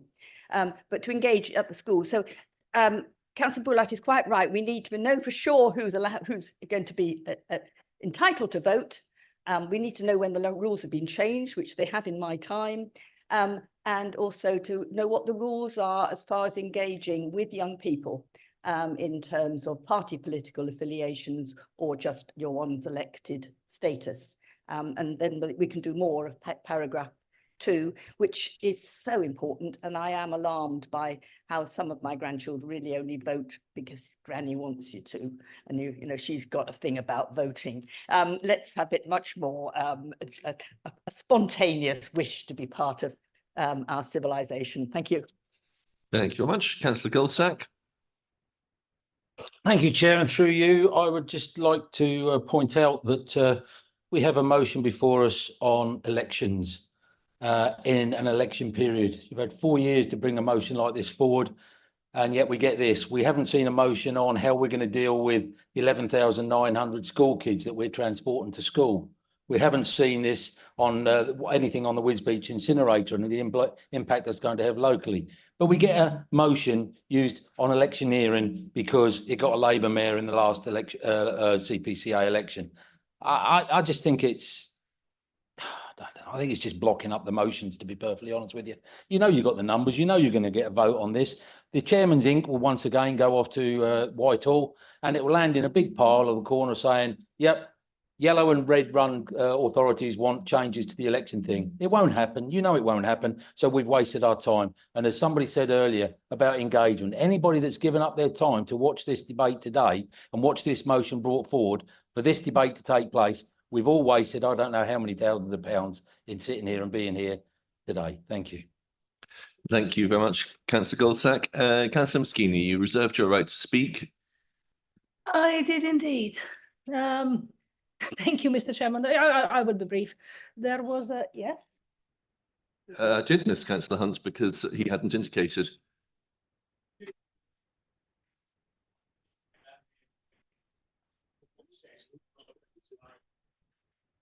Councillor Moschini, you may have to, an occasion to respond to Councillor Hunt's comments, so I shall invite Councillor Hunt to speak now. Thank you, Chair. As a response to that, I'll be very, very quick. I believe actually many people in Cambridgeshire have been sold a pup, and I think that in many ways you could consider them have been disenfranchised, because if they voted at the last council election Liberal Democrat, they got Rainbow. If they voted Labour, they got Rainbow. If they voted Independent, they got Rainbow. So there's a huge amount of people all got something they didn't vote for. And I think a big responsibility lies over there. And I think I will certainly be of an opinion that the people who vote for a party or a person or both should get what they vote for. Thank you. Councillor Moschini. Thank you. Thank you, Mr. Chairman, for giving me the opportunity to answer that point. I would love for all those people who in the last 50 years have voted Labour in the county council election for them to get a Labour county council. If I could find a way to make that happen, I promise Councillor Hunt and yourself that I will do that. Until that point, there was a question from Councillor Hoy as to why the Labour group is supporting this motion. If my colleague Councillor Bulat hasn't given a sufficient answer to that, I will refer Councillor Hoy to the excellent answer given by Councillor Tierney, with whom I wholeheartedly agree. In 2021, 12 directly elected mayors were up for election. The Conservatives won 2. The day after, they changed the vote.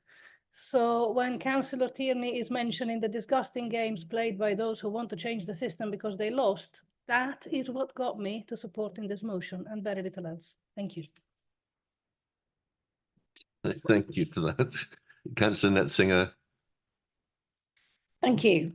A couple of things to respond to. So first of all, Councillor Hunt, on this side of the chamber, we like rainbows. Through the chair, if you don't mind, Councillor Netzinger. Through the chair, particularly through the chair, on this time of the side of the council, we like rainbows. Also, I have never in a national election got the government I wanted. And I don't think very many of the people in this country have got the Prime Minister they wanted. I don't think anybody voted for this Prime Minister or the predecessor. I'm not surprised that Councillor Tierney doesn't like terms like conspiracy theory or misinformation. And he has an absolute right in our country to express his opinion. One of the key pillars of a strong democracy is the right of people to express differing opinions. There is, however, a significant difference between Councillor Tierney legitimately expressing his opinion on this motion and some of the scaremongering about possible new taxes which was being peddled in the previous debate. Those were dressed up as facts and not opinions, and there is a key difference.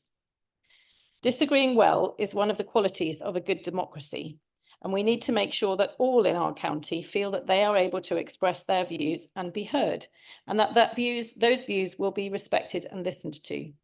Too many young people in our county feel that no one is listening to their views or taking their concerns seriously. This motion won't fix all the problems of trust in politicians or in our political system, either here in this county or across the world. But I hope that at least the second part of the motion will enable us to take some small local steps to increase the sense that we want to engage with all of our residents and particularly our younger residents. Thank you. Thank you very much for that. We now, as there is no general consensus, we'll move to an electronic vote. Mrs. Rowe, could you please start the vote? Members in favour of the motion, please press the button underneath the word yes. Members against the motion, please press the button underneath the word no. Members wishing to abstain, please press the button underneath the word abstain. Councillor Bradnam, just press the other button, if that's your problem. Thank you very much. I accidentally pressed the wrong one.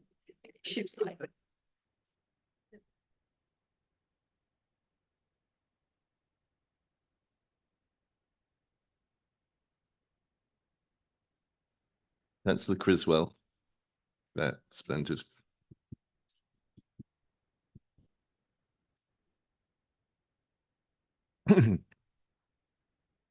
Chair, I'm now closing the vote. The result of the vote is 32 votes in favour, 13 against, no abstentions. The motion is therefore carried.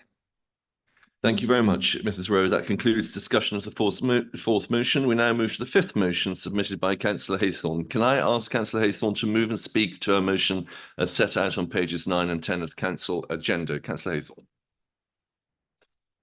Thank you, Chair. So this is another motion asking for the Chief Executive to write a letter. But I think it is quite important that that is the context of this, because this is a motion fundamentally about communication, and it is about the relationship between central government and this county.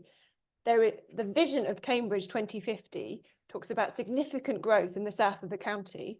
And obviously South Cambridgeshire District Council and the City Council are very key to that. But the County Council is important, is a key player, but also the remit of the County Council is far broader.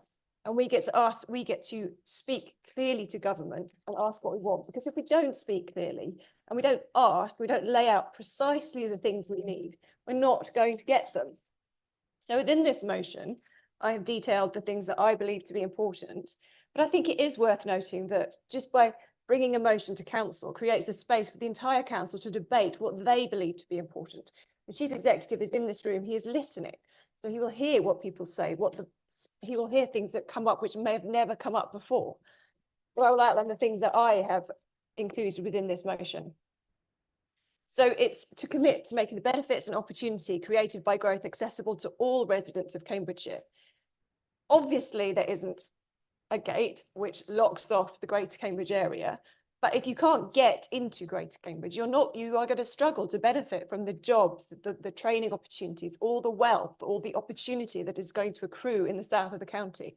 So it is really, really important that government hears that we as a county want these opportunities to be accessible to everyone. Everyone in the county should be able to benefit from these opportunities. There are some key infrastructure asks and some service asks. Water infrastructure. We want to prevent over abstraction, and we need to make sure flood defences and sewage are fit for purpose. At the moment, the county is struggling.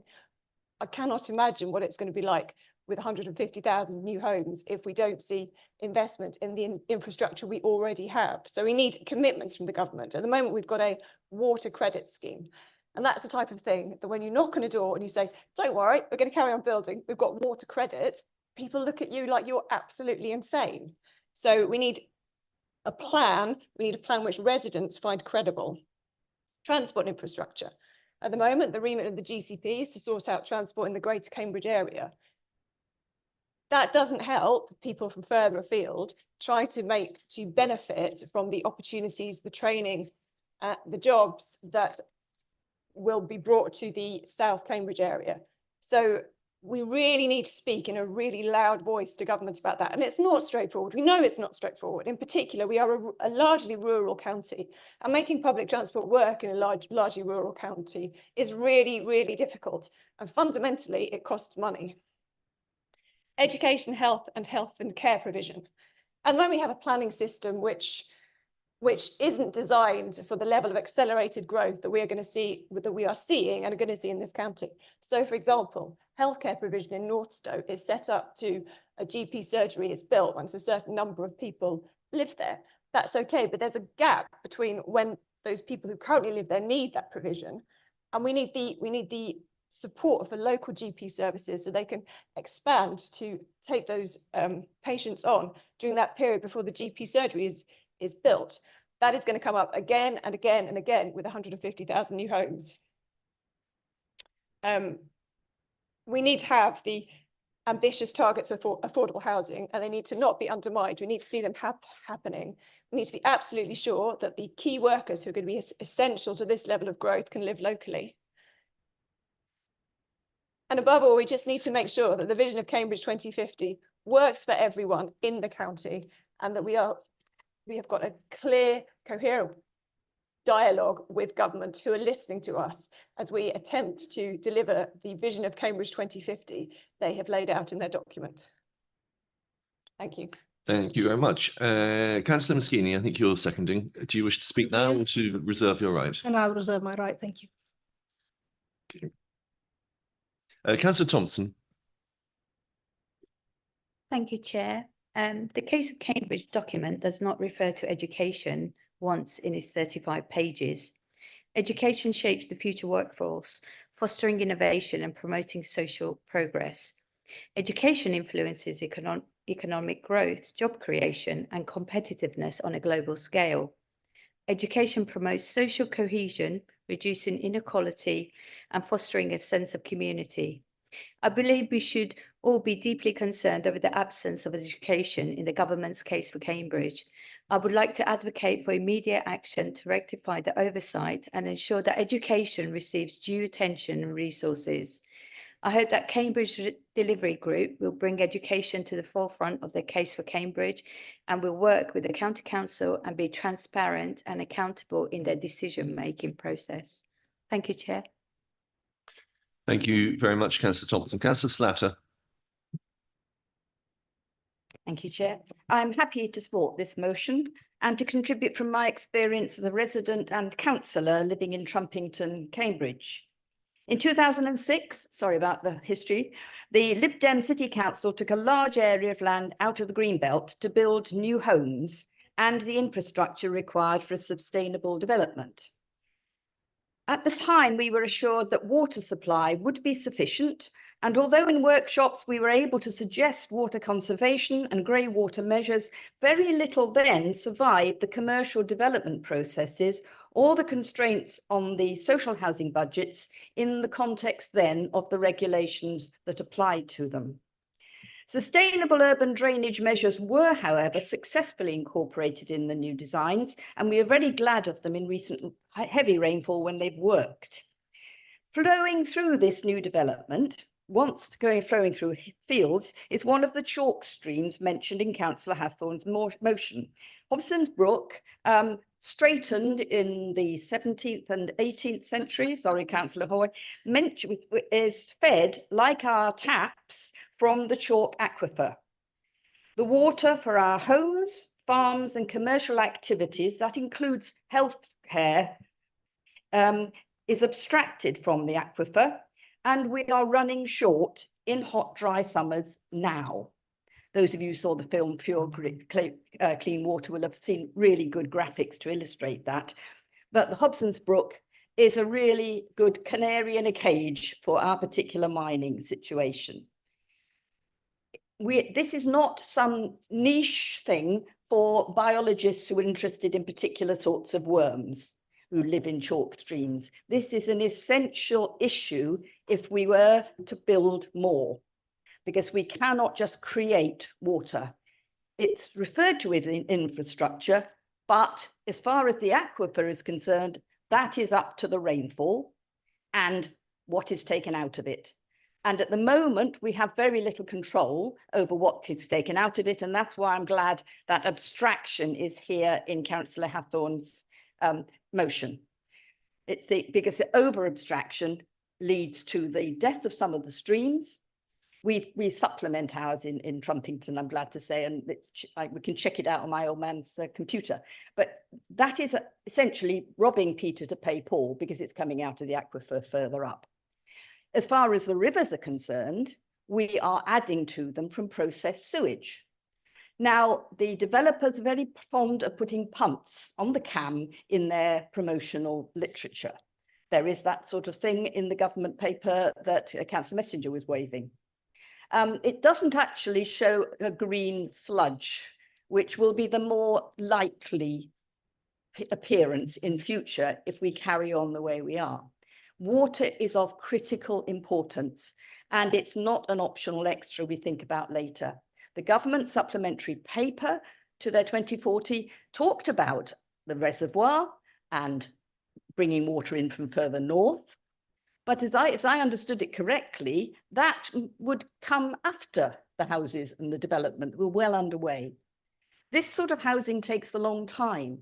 It has taken us 15 years of building to make Greater Trumpington, and we've had a really good Greater Trumpington partnership, which moved very early on to make sure that they have a GP surgery and that the schools were going to be going in before the children arrived. That sort of thing takes time and patience and partnership and taking people with you. I thought it'd be the end of me politically, but we still get elected in Trumpington because people understand what we've been doing.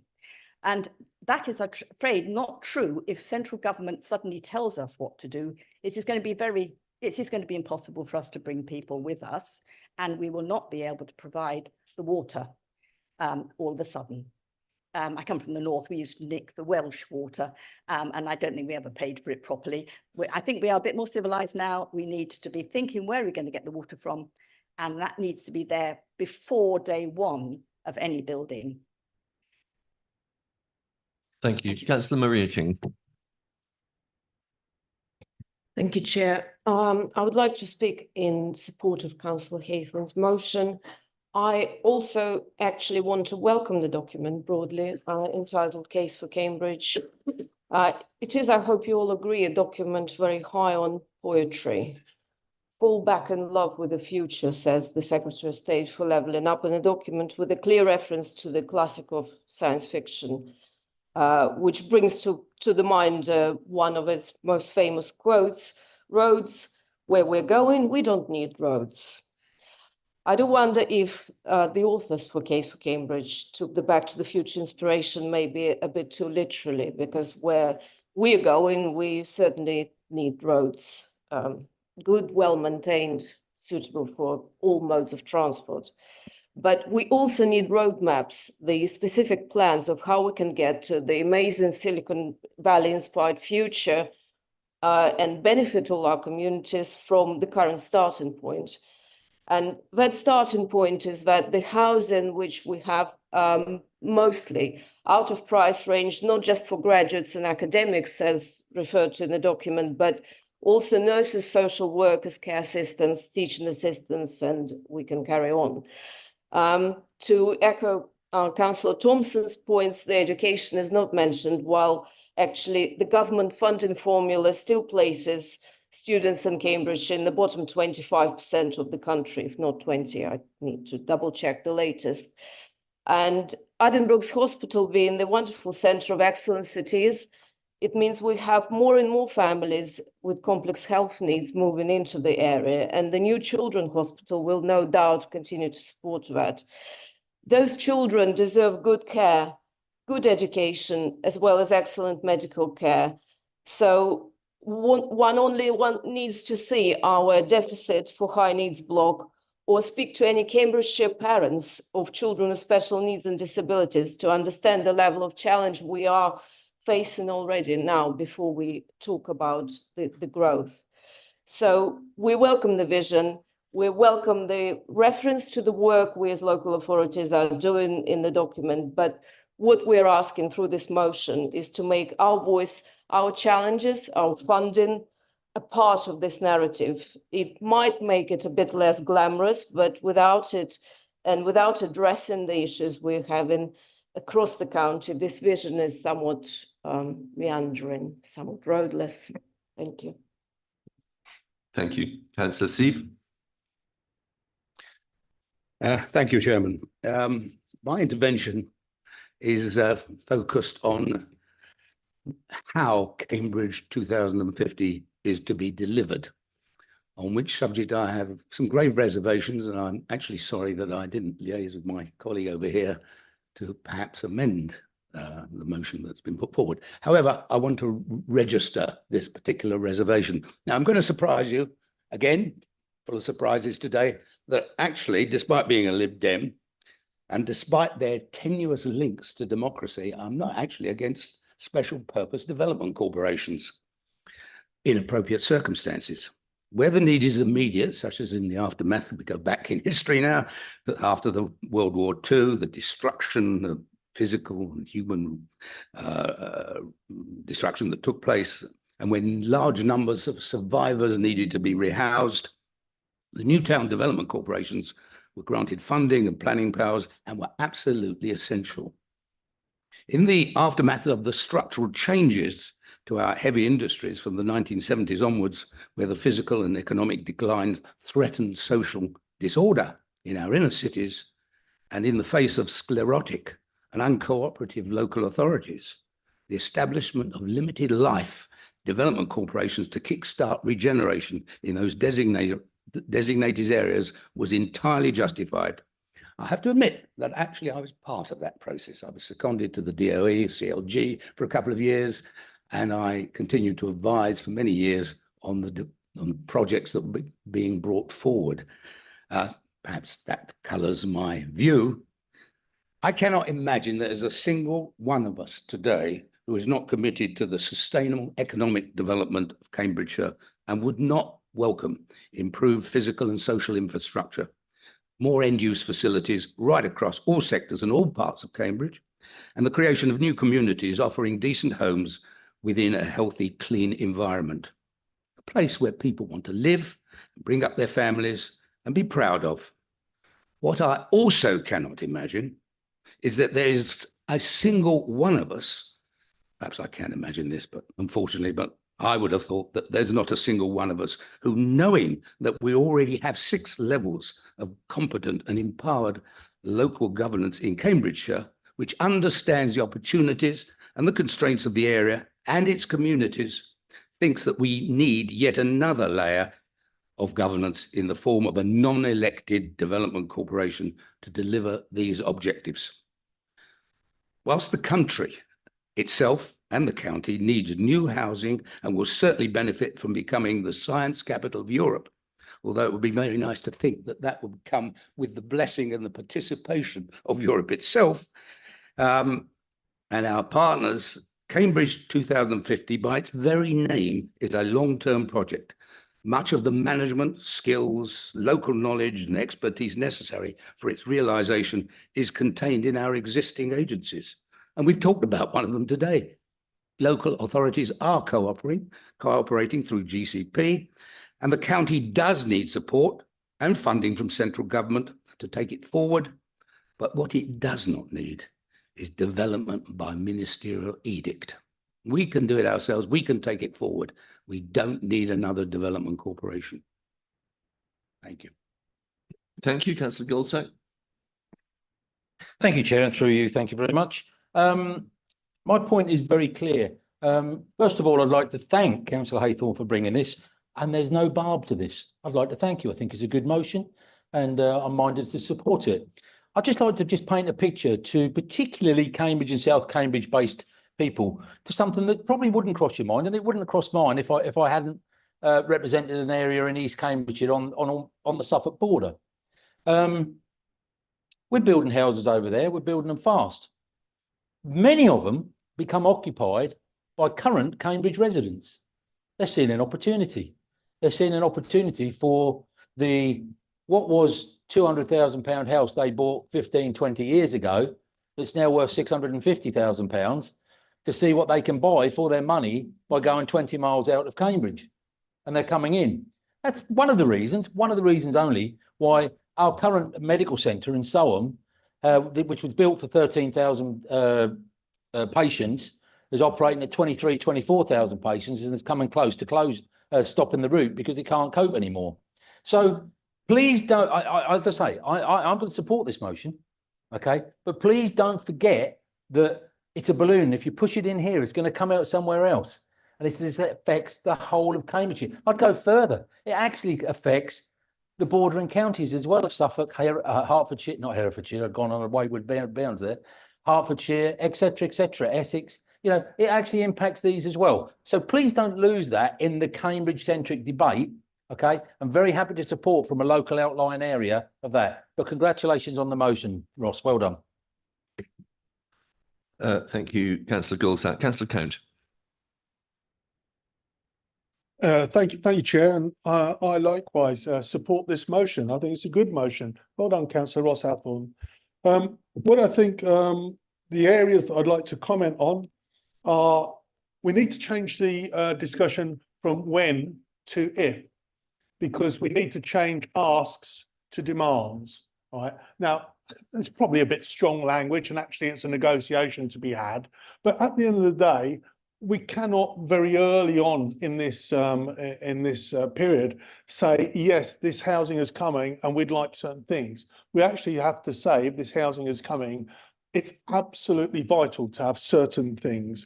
Some of them are mentioned in here, and I think one of the things we need to do is put down some markers with some missing milestones. We need to say, in order to deliver X thousand, we want this. In order to deliver X thousand more, we want to have that.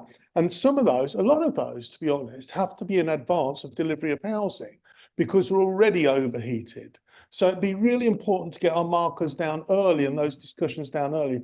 Now, we've said in the past, in fact, it's come out clearly today, that when we put a clear and concise ask to government saying that we agree that we will grow in the area, if it's good for our area and it's good for the national economy, then we will have certain asks that cost money.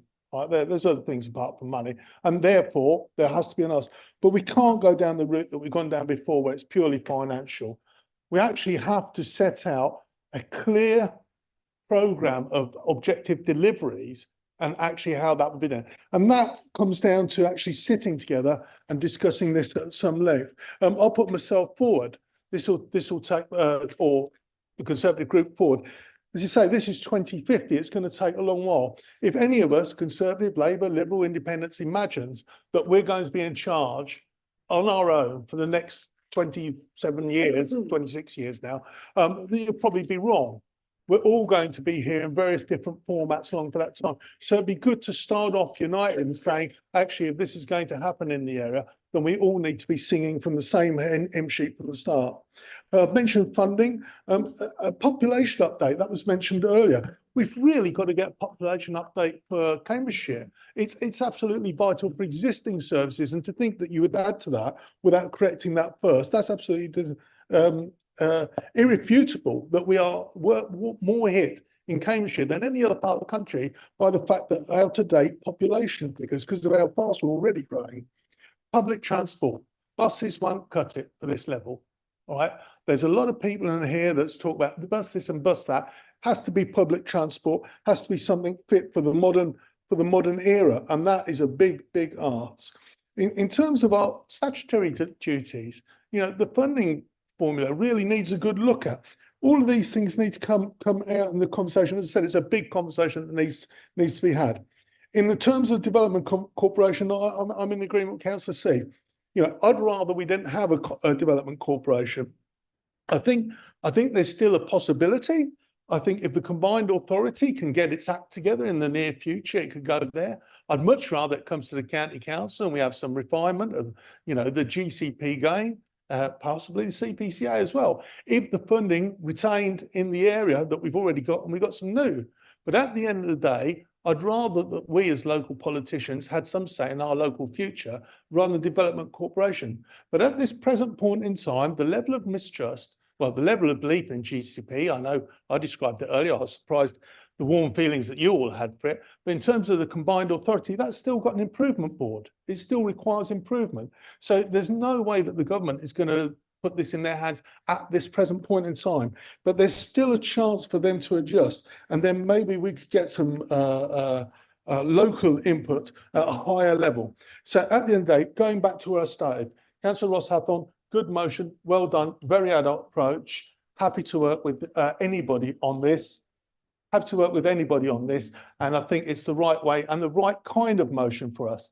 A non-political stuff about what the county council should and could do. And that's what we need to be talking about. Thank you. Thank you, Councillor Count. Councillor Moschini. Thank you very much, Mr. Chairman. And, you know, I'm very grateful for those last couple of interventions from the opposition with whom I agree entirely, other than a teeny tiny point to which I might return. I am sure that my colleague, Councillor Hathorn, is very grateful for the compliments that she has received. Right, I did bring props for an earlier discussion today, so I'll wave this one more time. Yes, indeed, we are an area of massive focus on the part of this government. They want us to grow. They want us to grow, and they intend to put in place measures to make sure we do that no matter what. Which means we're going to have to make it work for ourselves. And actually, the part of the last two speeches that I've just heard that I agree with the most is where Councillor Count said we need a specific program of infrastructure improvements that need to come in before the housing. Otherwise, none of that is going to succeed. How right he is. Something else he said during the previous debate that is very, very true. Thank goodness that the government stepped in and rescued CSET. We all said that we need it in order for the growth of the biomedical campus to happen. Thank goodness that that's now back on track. Now, a program of infrastructure that is going to enable the housing that isn't possible to happen right now. I will devote the remainder of my speech to mentioning some of the things that such a program might perhaps involve. Additional capacity for the electricity grid. We haven't got enough. It's under severe strain. We need to put investment into the electricity grid. local apprenticeships and local links between students and employers, because if local people can't do the jobs aren't sustainable. The train station at Cambridge South, hundreds of new homes, hundreds of new electric buses and taxi charging facilities, increased capacity at all our PNR sites, including free parking. And that's where we come to the trifling bit of council account speech with which I don't agree. Yes, you do need buses. I'm afraid buses won't cut it. You need everything else as well, but you also need buses. Buses are the bones onto which you rest. You rest all the superior mass transport schemes that you might want to lay on top of the region. It needs to rest on top of buses. Travel hubs, greenways, mass transport, that's what we need. Now, and you also need safety upgrades on our existing roads. Now, all of these things, and this goes back to a point that we made earlier in a different debate, too frequently, and this is a feature, not a bug, too frequently motions come forward from people who are either angry at something that's happening and they don't want it to happen, or they are angry at something that they want to happen and isn't happening. There isn't an enormous amount of motions being written about how happy we are at the things that we are doing. That's a pity, I agree. All of these things I just listed, this county council has done in the last 5 years. This county council has put money into in the last 5 years. I will not mention through which vehicle, but I'll leave everybody else to guess. Thank you.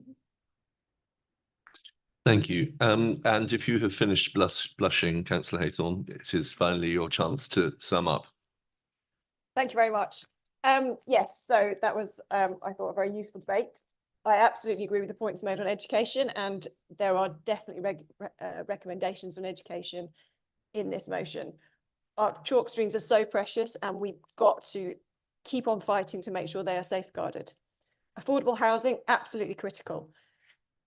Introducing a development corporation is very, very concerning. I'm sure we will discuss that more and at greater length, and locally we will continue to express our concerns about that. Points made about SOAM, they were also absolutely what this motion is about. It's about a whole county approach. It's not just about saying, what do we need in South Cambridgeshire and the city? It's about how do we make this thing work for the whole county? How does the county not pull itself apart by the demands happening by the changes in the south of the county? Because it is really, really difficult, and growth is difficult. Whilst there is a lot of opportunity, managing that growth, as Councillor Slatter referred to, is very challenging. Absolutely, I agree. This is a negotiation. This is about us setting out what we need to see happen. And I also agree that it's not just about money, it's about requiring key objectives for government to deliver for us, because it can get really challenging when you get given the money just to deliver something locally. It's got to be about a conversation and about working out how we deliver that change. And above all, it does have to be about how we bring people with us, because it is really difficult. And I'm going to quickly end on a local example. So in my division, we have the northern entrance to Darwin Green. So that's an area of high housing development in the city. And the junction is on the end of the Histon Road, which was a GCP project. The junction is absolutely non-ideal, and it's just been completed by the developer. The problem is the planning was signed off in 2013, which in Cambridge City is light years ago. Since then, the GCP has formed and the entire Histon Road scheme has been delivered. So this doesn't really work. But because planning was signed off, the County Council is very limited within planning powers to be able to change anything. So this is what it's about. It's about talking to government and saying the planning rules just don't work when you have to deliver growth at this level, at this accelerated growth. And every time there is a massive issue, which seems crazy to people, it gets harder to do the next step. So I've got this issue at the south end of my division and another very similar issue at the north end. And although we're not currently experiencing those high levels of actual housing being delivered, we see these things which make no sense. I have to try and take people along. So those are part of some of the messages that we need to begin by continuing to talk to government about.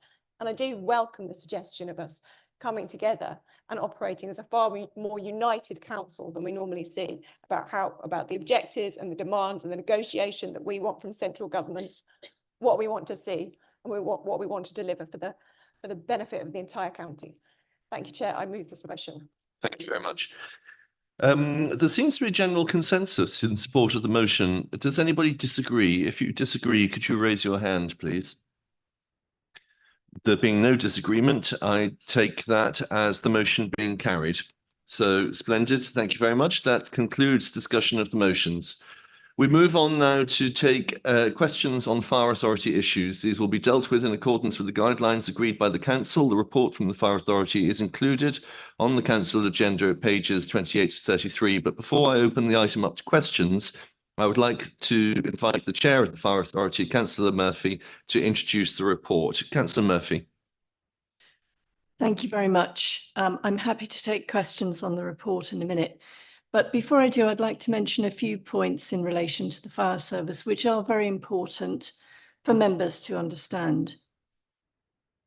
Firstly, the financial difficulties that we experience in the county council are also being felt in the fire service. It's likely that we're now the fire service with the lowest income per head of population in the whole country. The resulting pressures on the fire service are obviously huge. Secondly, and this is something that is creeping up on us year on year, the operating model of our, or indeed any fire service in the UK, is being fundamentally challenged by the climate emergency. Our model is based on preventive work, reducing the number of fires, then local forces responding to individual discrete fires. And when there's a large incident, we have support from neighbouring forces. But with heat-induced fires, as we had the summer before last, there is no assistance from neighbouring services as there are fires everywhere. Widespread flooding represents an equal challenge. How will we in the UK change this model? We are looking at how colleagues around the Mediterranean, for example, are dealing with new fire threats, but no one has the answer yet. This is starting to be an urgent issue within the LGA fire community. And every time I talk about fire, I talk about this. Thirdly, and lastly, as you may know from the report, our long-serving and outstanding Chief Fire Officer, Chris Strickland, is retiring after more than 40 years in the service. I know all members will want to wish him well when the time comes, but for now we're focusing on the important task of recruiting his successor, as we need to ensure we retain a strong senior team to deal with our very challenging circumstances. I'm happy to answer any questions members may have about the report. Thank you, Councillor Murphy. I'm now inviting questions to Councillor Murphy, who will respond on behalf of the Fire Authority, and other members of the Fire Authority are welcome to comment if they wish. Do I have any questions? Well, Councillor Murphy, all I can say is I'm sorry that your moment to shine is so short. We move on to written questions. A response to one written question received has been circulated electronically to all members and published on the Council's website. And that concludes the business on the agenda for today, and I wish you all a safe journey home.